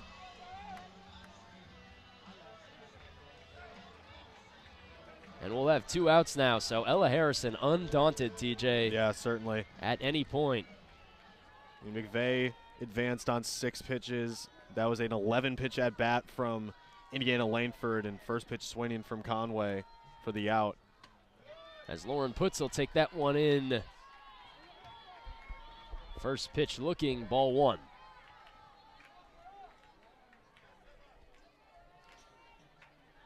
All the while, Indiana Langford, the runner at first. And the 1-0 delivery from Harrison. Chasing after it is Langford. She'll be in on the slide. And not only was she safe, but unable to make the tag was Sierra Hoekstra. And Langford's 13th steal on the season, just a complete threat. Now anything in the outfield would likely score Langford. And the umpire will signal for a review here, it seems. Play under review. Perhaps they're looking to see if Langford took off too early, TJ, or maybe. You know, I wouldn't think it would. I mean, whoever caught the tag couldn't glove that one in.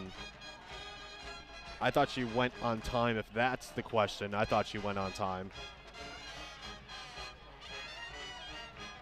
Or are you saying the other alternative is there's a tag and then on the contact is why Hoekstra lost the ball? Maybe. I don't know. I thought it was she just couldn't glove that one in. I didn't think there was enough contact in there. No, interesting challenge, though. Indeed, Rutgers looking to see if it can gain any edge or momentum here.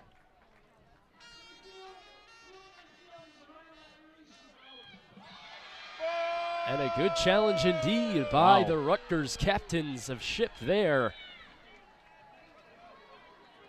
And that'll end the bottom half of the 5th inning. Indiana Langford takes off just a bit too soon. 2 outs becomes 3, and we'll head to the top of the 6th. Yeah, great challenge indeed. And take anything you get. And take away a runner in scoring position with the heart of the order. The cleanup, I should say the 3-hole hitter and Lauren Putz due up. Anything in the outfield likely would have scored Langford. That's a bad break for the Wolverines in a 1-run game. But this Rutgers offense has to get by Durkowski, and they've had no answer to her so far. She has just looked dialed in, has had a wealth, really an embarrassment of options in the circle, and she has looked very comfortable, even with 1 insurance run. Indeed, Durkowski has looked better every single inning. So Rutgers, it won't matter. Challenges like those will certainly help you, but still some work to be done for the Scarlet Knights. Yep. So TJ, I don't even think we've touched upon this. They're sporting an excellent red and white pinstripe. Oh, I thought you mentioned that at the top. That's excellent uniforms.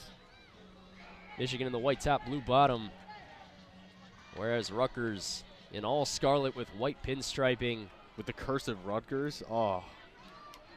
Script uniforms. Oh, those are awesome uniforms.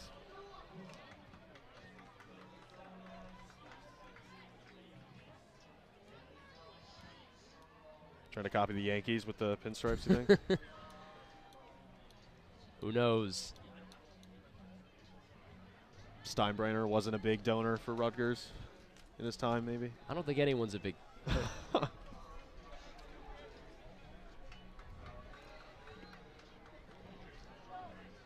Riley Wong coming in now for Rutgers.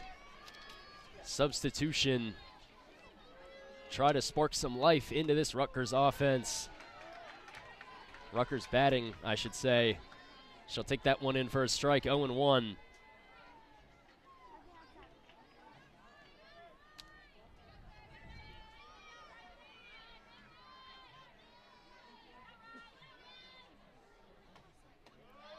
Durkowski's second pitch falls in low. It's 1-1. Juan's been a sporadic starter for Rutgers this season. Only a freshman.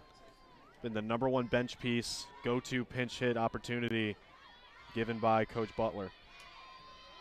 And Wong coming in for Addie Osborne in this pinch hit scenario. Is that one a second strike from Durkowski, 1-2. So behind Wong will be Galen Kelly and Sierra Hoekstra as well.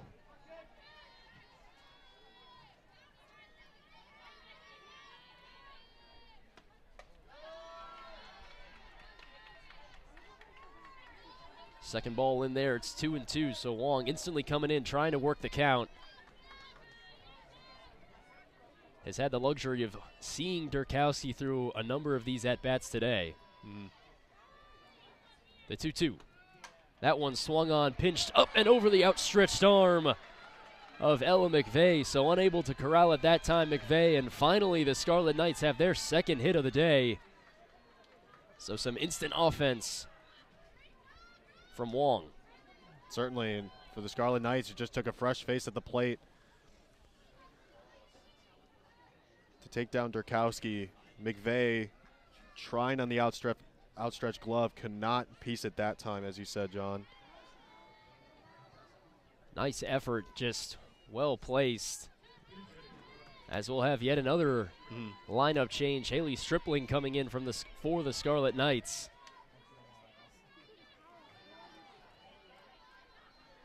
I believe this time in place of Galen Kelly. Yep. As Stripling lays that one down, attempts to push Wong to second. She does that, but firing over to first was Erickson for the out. So a little bit of a sacrifice, and the Scarlet Knights have their first runner in scoring position of the afternoon. And that was a really good bunt by Strapling, but Erickson's arm and her defensive abilities at the hot corner made that play possible for the first out of the inning for Michigan and Lauren Durkowski. And another pinch hitter.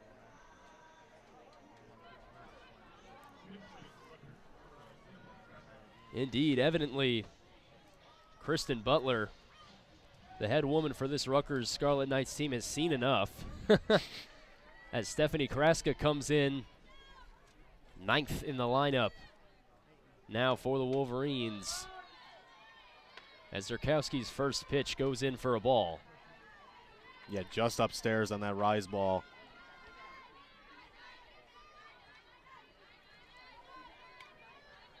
So Wong is sitting at second. One out. That pitch from Durkowski falls in for a ball, and Lily Valley Mountain Company will have a conversation.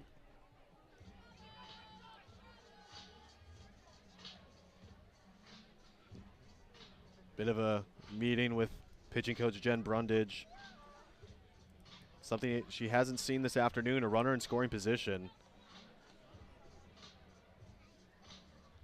Perhaps TJ giving a little bit of info on Kraska, since she is yet to face Durkowski, that is yet to face Kraska, maybe a little bit further down the scouting report.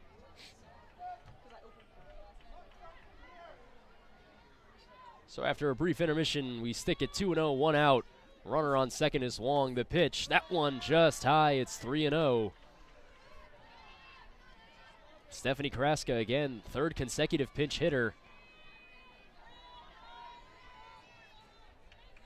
And has worked a positive count at 3-0. The pitch, that one falls in for a ball, and it's a walk. So 2 runners on for the first time today for Lauren Durkowski, one out. And both Durkowski and McVeigh, not a big fan of that call from behind the dish. Sierra Hoekstra will now be your runner at first in place of Kraska. Kraska does her job, draws the walk, and Hoekstra will come out now to replace her. Wong still sits at second. And the ever-dangerous Jillian Anderson comes up now, so an excellent piece of managerial work from Kristen Butler. As it'll be best on best here for the Wolverines. The first pitch of the at-bat, that one swinging. Jillian Anderson hacks that one foul, but out for blood was Anderson seemingly with that one. This is a big spot for Rutgers with 2 on, 1 in scoring position, and the lineup card flips over, and Jillian Anderson has been Rutgers' best player undisputedly offensively. The 0-1 from Durkowski, 2 on. And that one's a strike. Late call from Blue behind the plate. But even better pitch from Lauren Durkowski. 0-2 now. Jillian Anderson in the hole early. Durkowski, gotta love the aggression she's coming out with in this big spot. The 0-2, that one swung on foul by Anderson. So again, runners at first and second, one out.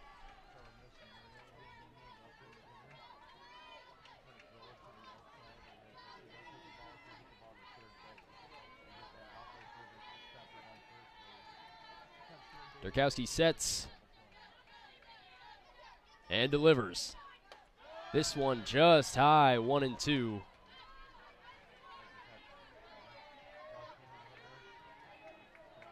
And Anderson, the senior, showing off again that poise we talked about all afternoon, TJ, just the ability to not get too high or too low. 1-2 for Anderson. Durkowski looking to keep it moving. That one swung on, popped up into left field. Getting under it, Ellie Sealer makes the catch.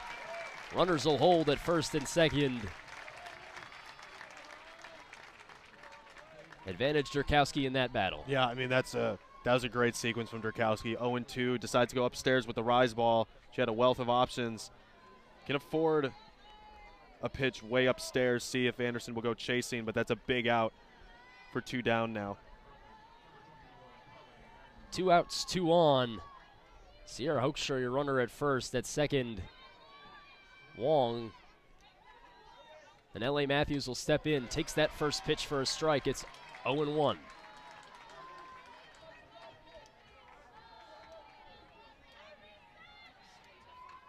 L.A. Matthews, no stranger to the moment, though. 33 RBIs on the season.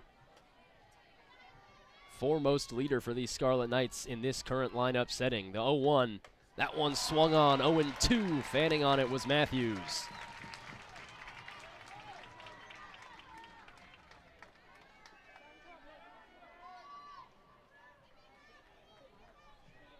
As Valimon will have a conversation with Durkowski. And Matthews with Butler at third. Durkowski's got a wealth of options. Again, 0-2, 2 down, 2 on.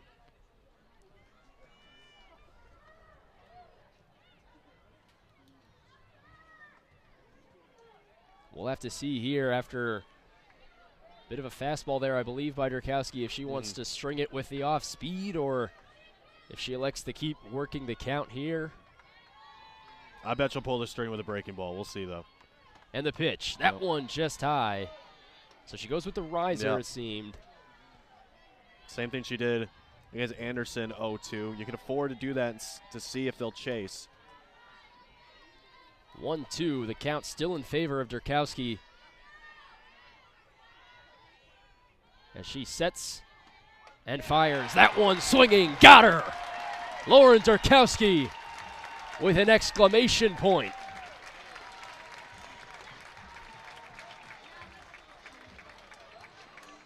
And even with a bit of a speed bump for Durkowski, the first runners in scoring position that Rutgers has scratched across in this game, looked incredibly poised out there with a lot of options and still made it look incredibly easy in the circle.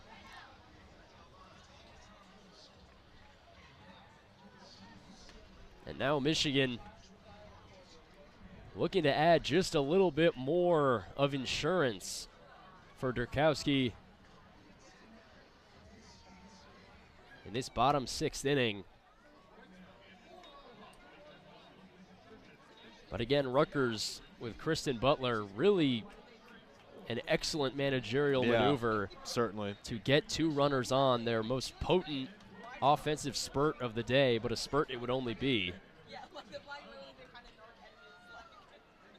Yeah, and that really had the makings of something special to at least tie it up, maybe take the lead for Rutgers with 3 pinch hitters.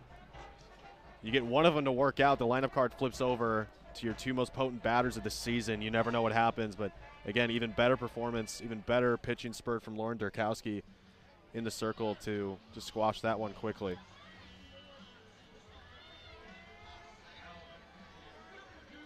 As Ella Harrison will stick it in and close it out for the Scarlet Knights here if the score were to hold.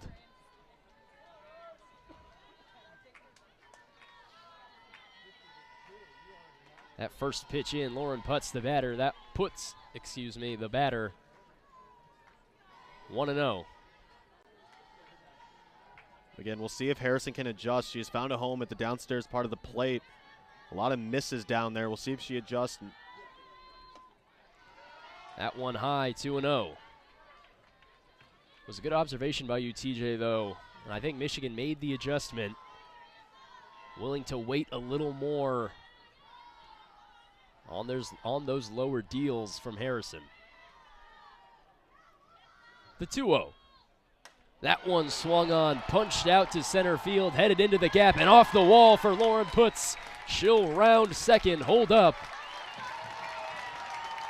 And a nice shot from Lauren Putz. Got every stitch of that one off the center field wall.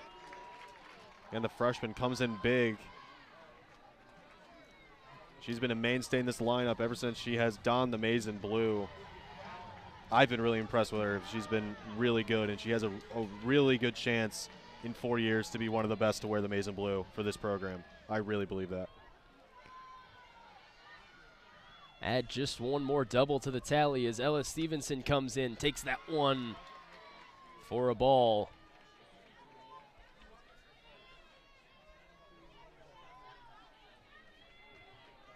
Putz, though, just an impact player from day one. As you said it, TJ, hard to understate how valuable she is to this team, what her future could look like in the maize and blue as that one sawed off down the left field line. Ella Stevenson pushes that one foul, 1-1. Certainly, I mean, a .412 average now. 11 home runs, 34 RBIs, just a phenomenal stat line, and it's only your first couple months in the maize and blue.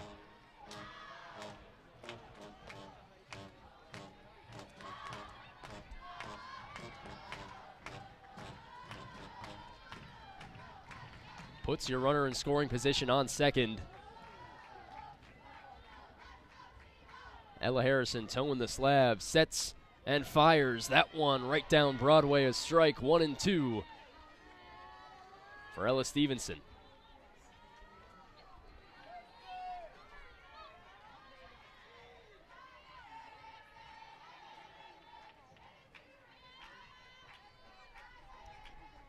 The 1-2. That one low.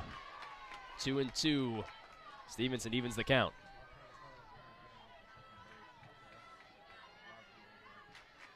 Again, downstairs from Harrison.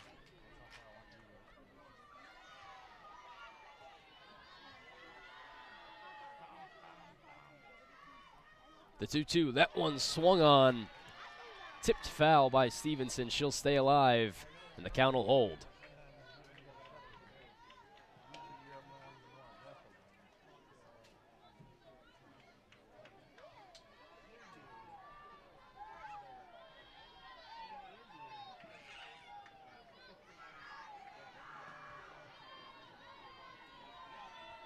Two balls, two strikes. Harrison sets, fires, and that one pushed down into right field.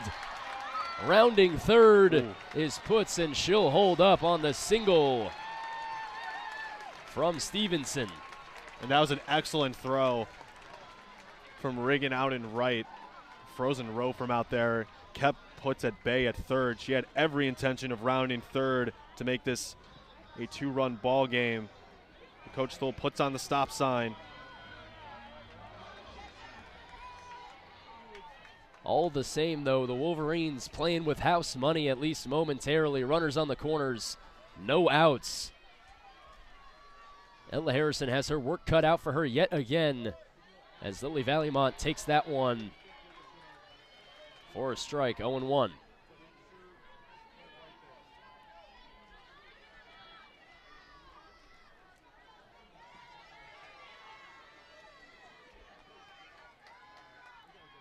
The 0-1 from Harrison. That one swung on, pushed over into left field. Scoring is Putz. And Michigan notches its second run of the night.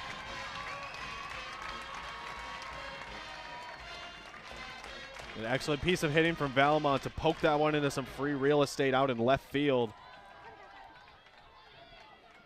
Great offensive showing in this bottom of the sixth to extend the lead, make Durkowski's job in the top of the seventh all the more comfortable to close it out. And maybe the last person Ella Harrison wants to see this afternoon in the batter's box, Ellie Sealer, 2 for 2 on the day. Runners on first and second, no outs. As Sealer watches that one in low, ball one.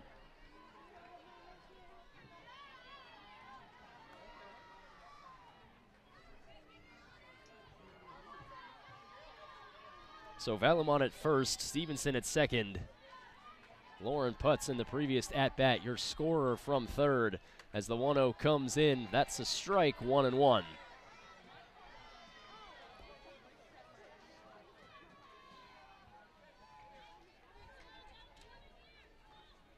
Sealer trying to break this one open here in the bottom of this 6th inning. The 1-1. Sealer takes that one high, 2-1. Great job to pull back on that one, as that one was high.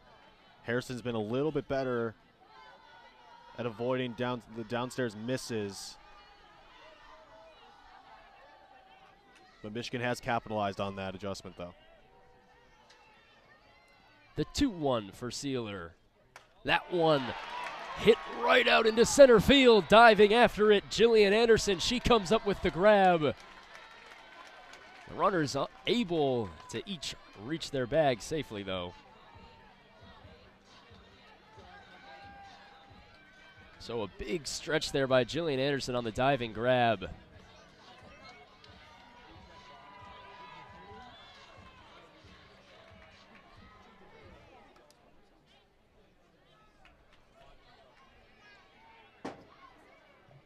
As the freshman Megan Beamer will come in to pitch hit for the Wolverines. Still 2 on, runners at first and second, 1 out here.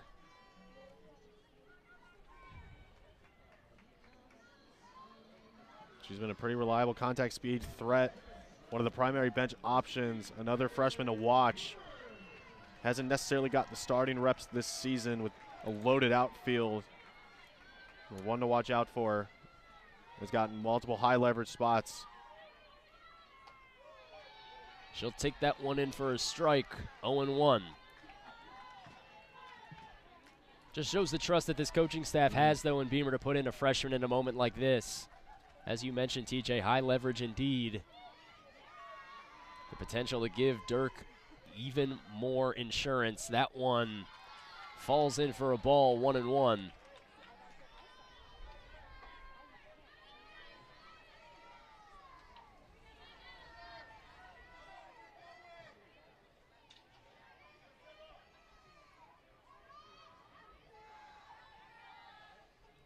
Harrison sets and delivers. That one sawed off down the left field line. A foul. We move 1-2.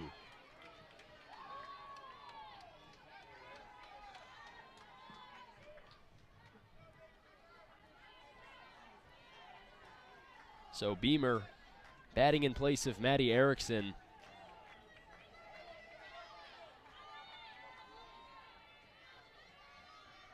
In the 7th spot in this lineup. Harrison sets, fires, and blows that one right by Beamer for the strikeout. 2 outs, 2 on still for the Wolverines.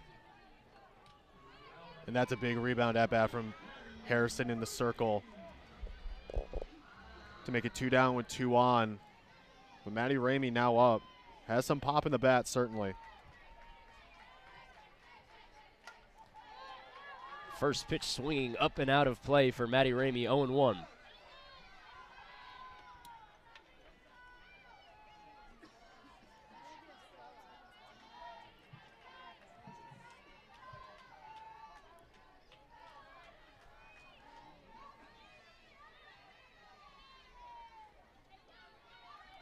Harrison looking to get out of this one and give the Scarlet Knights a chance. She sets and fires. That one falls outside, 1-1.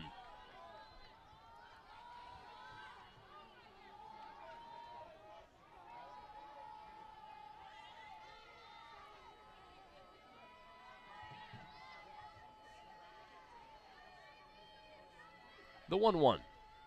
That one swung on, hit down the first base line and through. Scoring at least one are the Wolverines. Coming in with a slide. And with 2 outs, a nice piece of hitting from Maddie Ramey.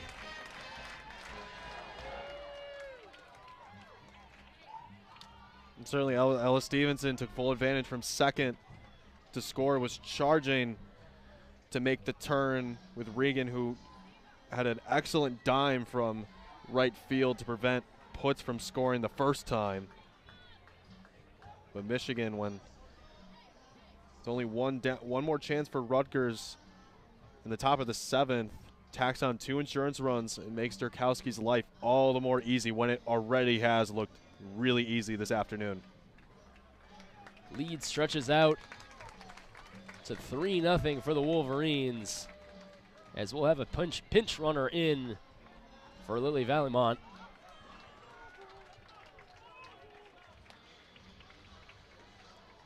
If you can see who it is, TJ, I always struggle with the maize on white uniforms. It's CeCe Thornton at second, and then Ava Costalis is going to pinch hit, which I like the spot. I like the spot for Ava Costalis. Huge power hitter, 3-time Michigan State powerlifting champion. Was a huge mainstay in the lineup last season. It's kind of slowed down offensively this season, but another high leverage spot with 2 speed threats on the base paths as well.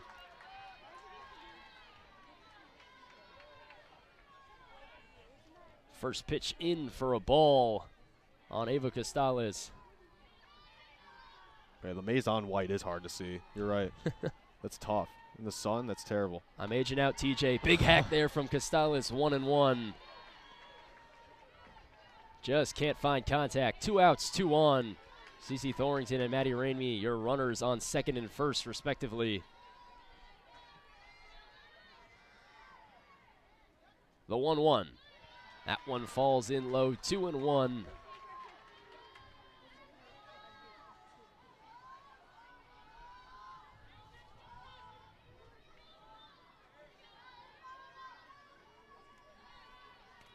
As Costalis looking to extend the leash here for Michigan on what would be a nice start to the series. That one in for a strike, 2-2.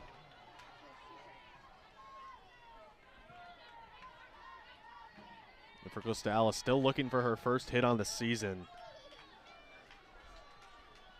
It would be a huge spot for her to do that.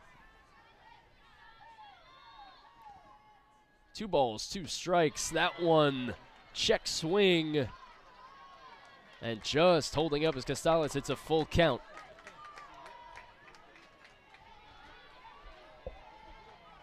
Nice pullback there from the St. Clair Shores native.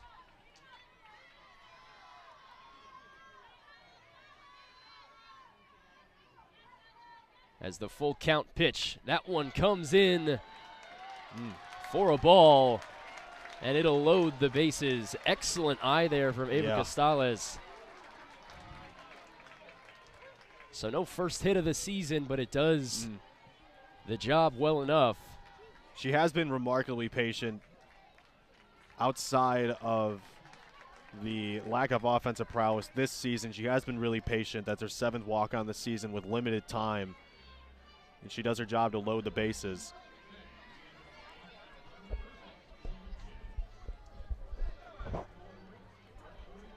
And Indiana Langford, yet again, will lead off here. Your leadoff hitter will take over here, as we'll have a bit of a call to the mound. 2 outs, full house on the base paths. And the infield will come in to have a conversation for Ella Harrison. And for Rutgers, anything in the outfield, it could get hairy defensively. There are 4 speedsters on. McVeigh takes her place back after Chrysalis walks. She'll take her place back in the 9-hole.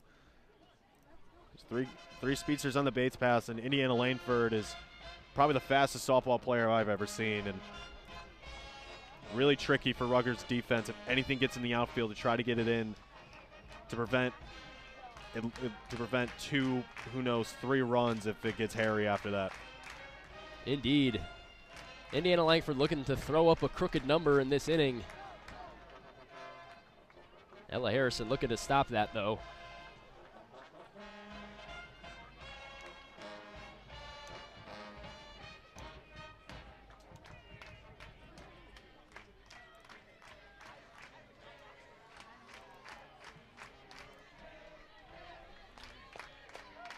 Some best on best here, though. Indiana Langford. Ella Harrison. Harrison with a first pitch, sets and fires. That one falls in for a strike, 0-1. Great location on the inside part of the plate, kind of froze Langford in the box.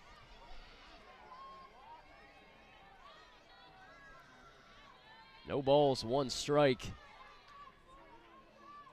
And the delivery. Chipped up and out of play, 0-2 for Indiana Langford.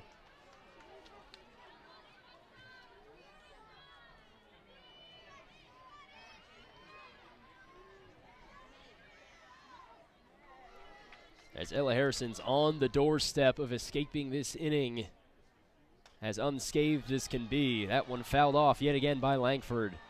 2 runs, certainly not the ideal, but preferable to whatever may come should Langford find some damage.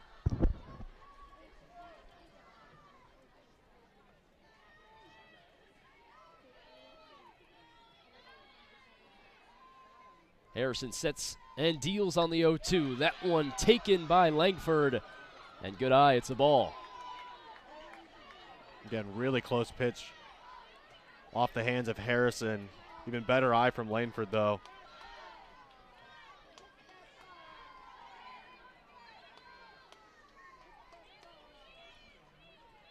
The 1-2. Harrison sets and fires. That one poked and caught by Sierra Hoekstra.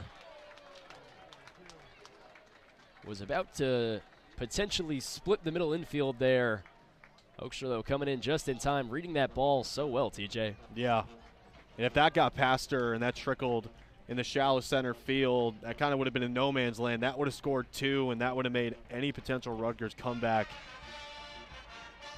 a lot harder, but it's hard even now, down now 3 with Lauren Drakowski trotting back out in the circle, who has looked dialed in from the start. Has only surrendered 2 hits against this Rutgers starting lineup.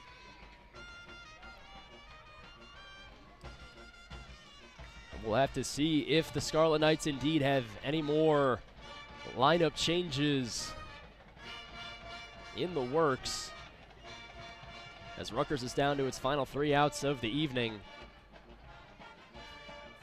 Certainly it's going to take a lot with how dialed in Drakowski has looked, has had an embarrassment of options in the circle pretty much all afternoon.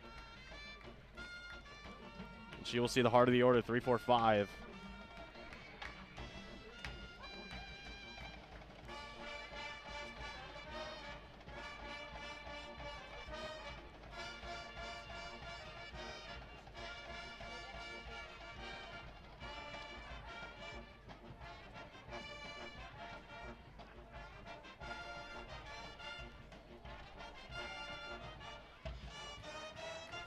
3-4-5, as you mentioned, TJ. That'll be Bailey Briggs, Bailey Burtis, and Georgia Engel, barring any potential changes. Yep. As Bailey Briggs, the sophomore second basewoman, trots out. Right-handed batter. And if Rutgers is going to at least attempt this comeback, they'll want to have it happen early and often. First pitch swinging for Briggs. That one out of play, foul. And if you're Drakowski in the circle, you know this Rutgers lineup is going to be aggressive. They're going to be hacking at a lot. And with Drakowski being dialed in, you got a lot of options in the circle, knowing that Rutgers is going to be really aggressive. Aggressive indeed. The 0-1 skips up and off the glove of Ella McVeigh. Unable to be corralled by Indiana Langford, so no throw to first. And just like that, a runner on. Bailey Briggs at first. That's a rare defensive mistake from Ella McVeigh. And near perfect shortstop on the defensive side, but makes a miscue. But for Rutgers, that's exactly how you want to start out a rally to try to get back into this one. Bailey Burtis now.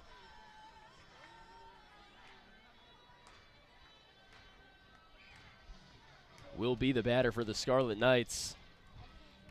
We're taking a momentary pause here to exchange softballs. Yeah, you got to find the right one, you know.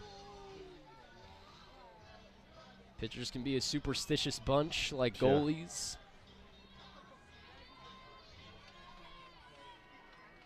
If you're going to get it done right. The first pitch of the at-bat to Burtis. That one inside for a ball, 1-0.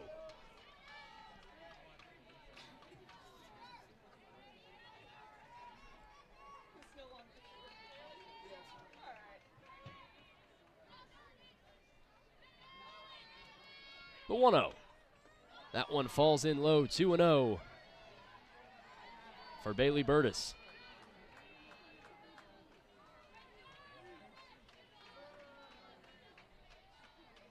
As we'll have a meeting at the mound. TJ, what are you saying to Zerkowski here? I mean, just settle in. I mean, for 6 innings, you look dialed in. Go back to what you've been doing. Mix it up. And trust yourself. You got through 6 pretty efficiently. You just got one more. Just 3 outs separate Michigan from the win. The 2-0 from Zerkowski. That one chopped foul by Burtis, 2-1.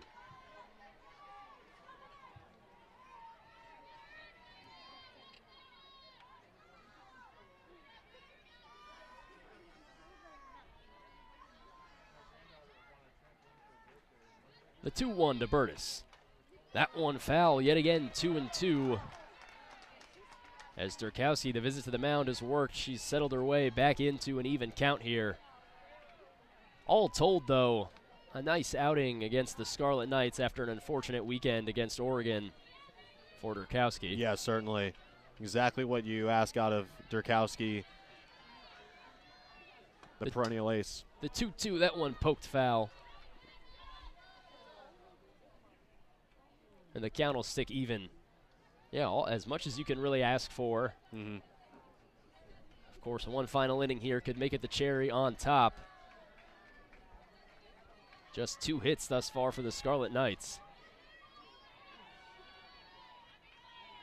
2 balls, 2 strikes. Zerkowski sets, fires. That one poked up to McVeigh. Can she make up for the error? She does. That one sent on over to second base for the first out of the inning. 2 outs left for Rutgers.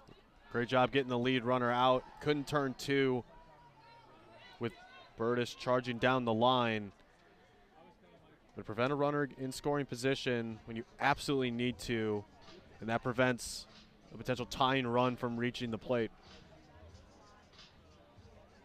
Indeed, and so smooth by McVeigh. It was a bit of a similar play, just to get down on one knee, scoop it up, and handle that potential adversity. Yep, certainly a redemption play there. Huge to prevent a lead runner in scoring position, and Engel would have been the tying runner on.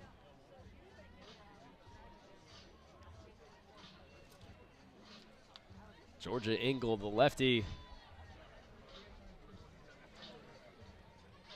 steps into the box. 1 on, 1 out. Bailey Burtis, the runner at first for the Scarlet Knights. As Engel takes that one high, ball 1.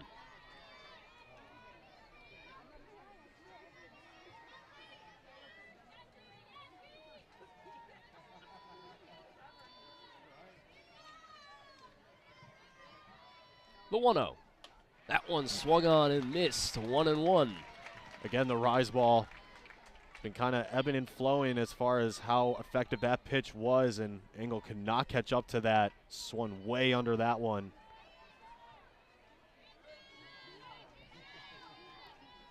The 1-1. That one just outside, 2-1. Scarlet Knights, though, have been good at sitting on that rise ball all day. Engel there saw the nasty end of what it can be, though, TJ. 2-1. That one a slow roller right in for a strike, 2-2. And great breaking action off the hand of Zerkowski. Froze Engel, the designated player. And you can see the combo, too, because the previous pitch being that faster rise ball, you almost think if you're Engel it might break upwards, and instead it just falls right in. As Engel will slap that one right up the gut. So just as we say it, yet again, maybe a little announcer jinx, TJ, but 2 on, 1 out here for the Scarlet Knights. They're making just a bit of a rally here in this 7th inning. Yeah, certainly Engel had to adjust. That pitch was way outside. Had to adjust to catch up to it. But poke that into center field. Now the tying run will step into the plate. As Lorelei Depew will be your pinch runner at first.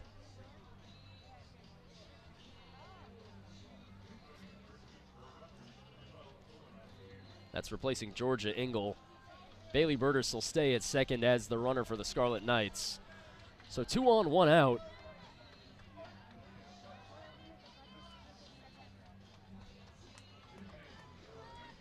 Scarlet Knights refusing to go out quietly, as Jaden Hutchinson will be the batter for the Scarlet Knights here. Pitch hitting. That one in and high, 1-0.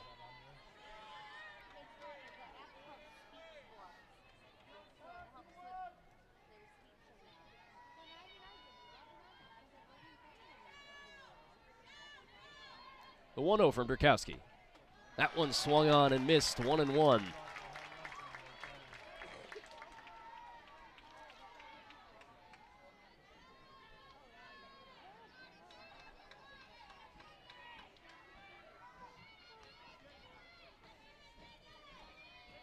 The 1-1.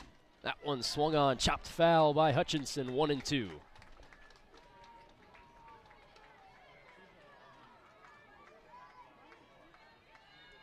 Good stuff from Durkowski to put herself into a pitcher's count, 1-2, in a huge spot.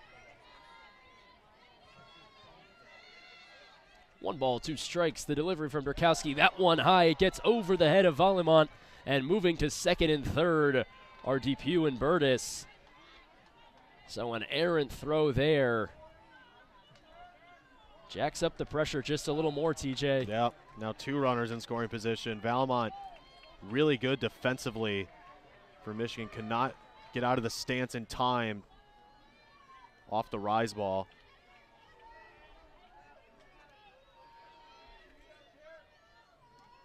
2-2 for Hutchison. She swings on that one. Nobody home. And a strikeout for Lauren Durkowski.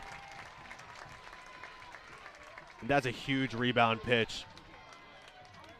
With the rise ball missing way upstairs, causing both runners to move into scoring position and to go at it again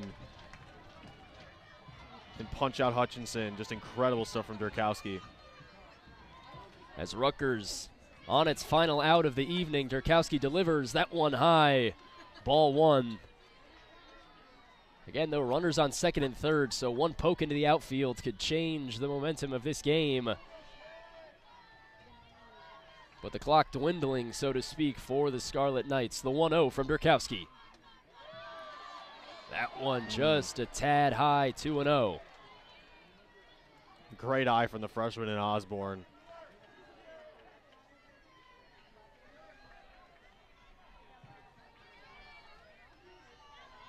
Two balls, no strikes. Durkowski sets and delivers. That one, though, is strike. 2-1. Very similar placement, though, it seemed, TJ. Durkowski with the confidence to go back to that zone. Same pitch. And now the 2-1 delivery. That one taken yet again just a bit high and outside. 3-1 for Osborne.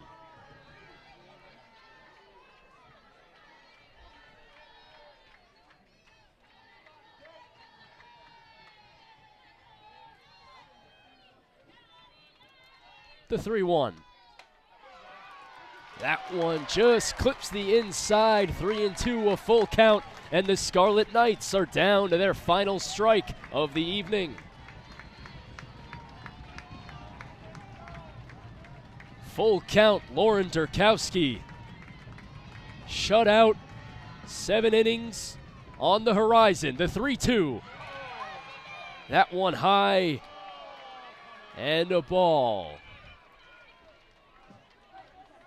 So Addie Osborne, the freshman, draws a high leverage walk, and the bases are loaded for Lauren Durkowski. Well, that puts the tying run on the go-ahead. Will step in. Durkowski just misses with the rise ball upstairs. I like the pitch. Osborne nearly went around, but pulled back just in time. And you saw Valimont really rapidly throw her arm out to the third base linesman. Yeah.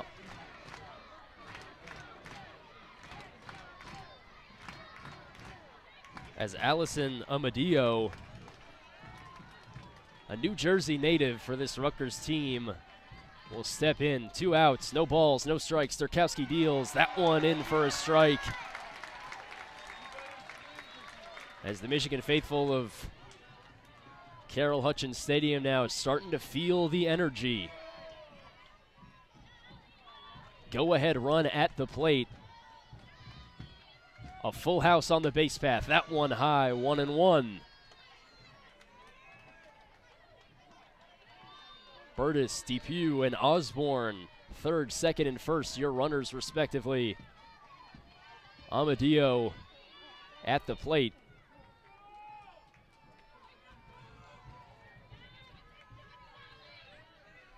One and one ball, one strike. Durkowski sets and delivers. That one high. It's 2-1 now.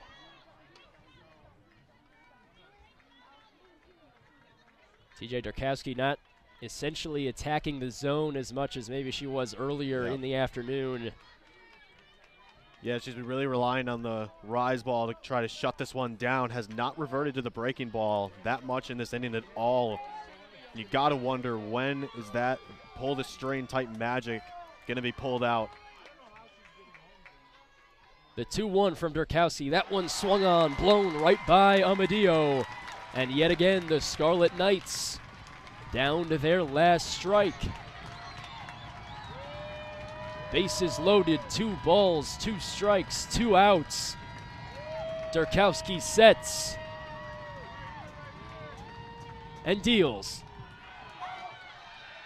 Off speed, it clipped Amadio, and 1 run will score on a hit by pitch.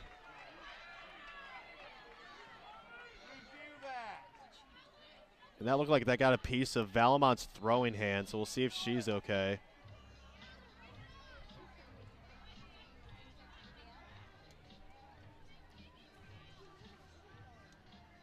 And Coach Stoll immediately out of the dugout.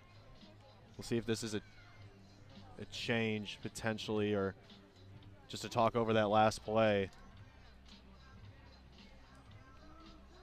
I actually didn't see it hit her immediately.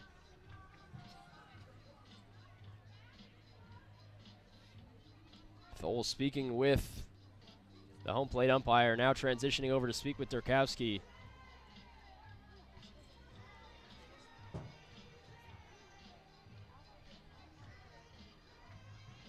And if you've been a fan of Michigan athletics this season, no stranger to tight games, nail biters at the end. No different. Thole will send off Durkowski. So her day is done. It's Aaron Hain.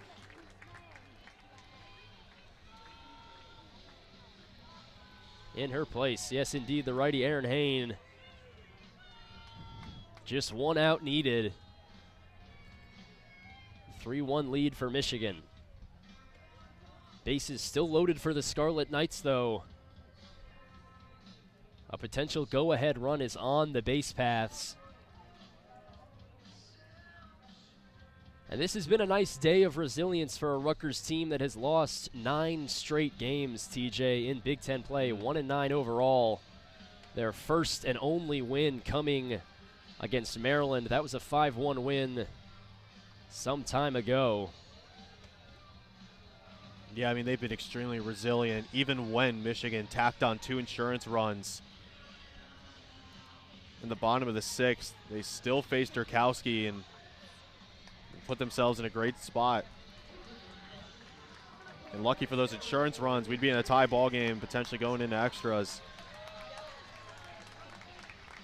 Indeed, so Aaron Hain, the Poseyville, Indiana pitcher, sophomore, will take over. Durkowski's day is done.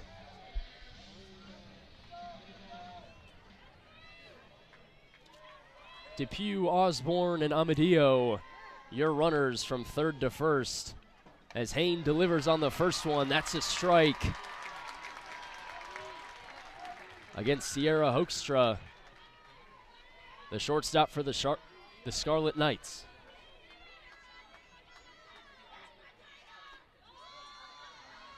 The 0-1 falls in high. That's 1-1.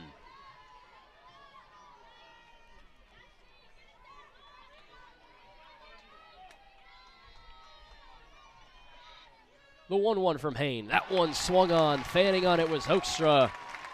And for the third time this evening, the Scarlet Knights are down to their last strike.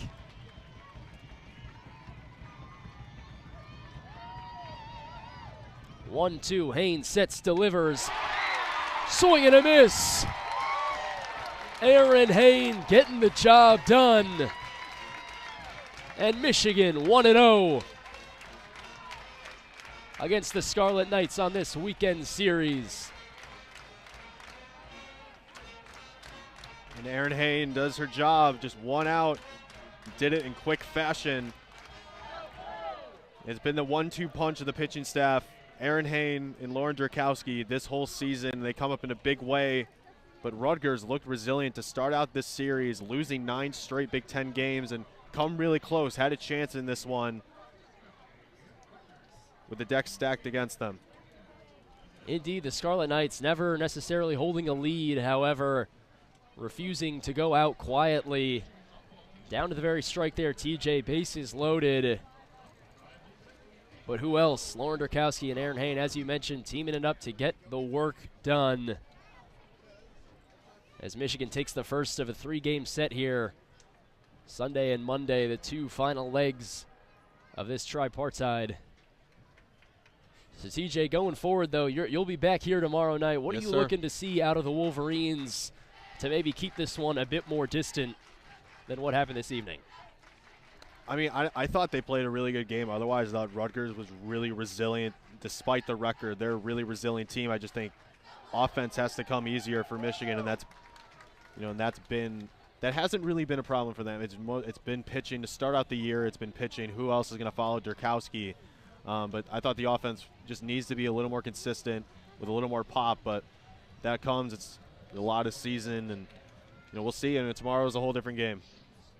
Indeed. Ella Harrison held it down for the Scarlet Knights. That pitching you just mentioned, TJ, only 1 run over 5 innings. However, a stumble in the bottom of the 6th, giving up 2 more, made all the difference.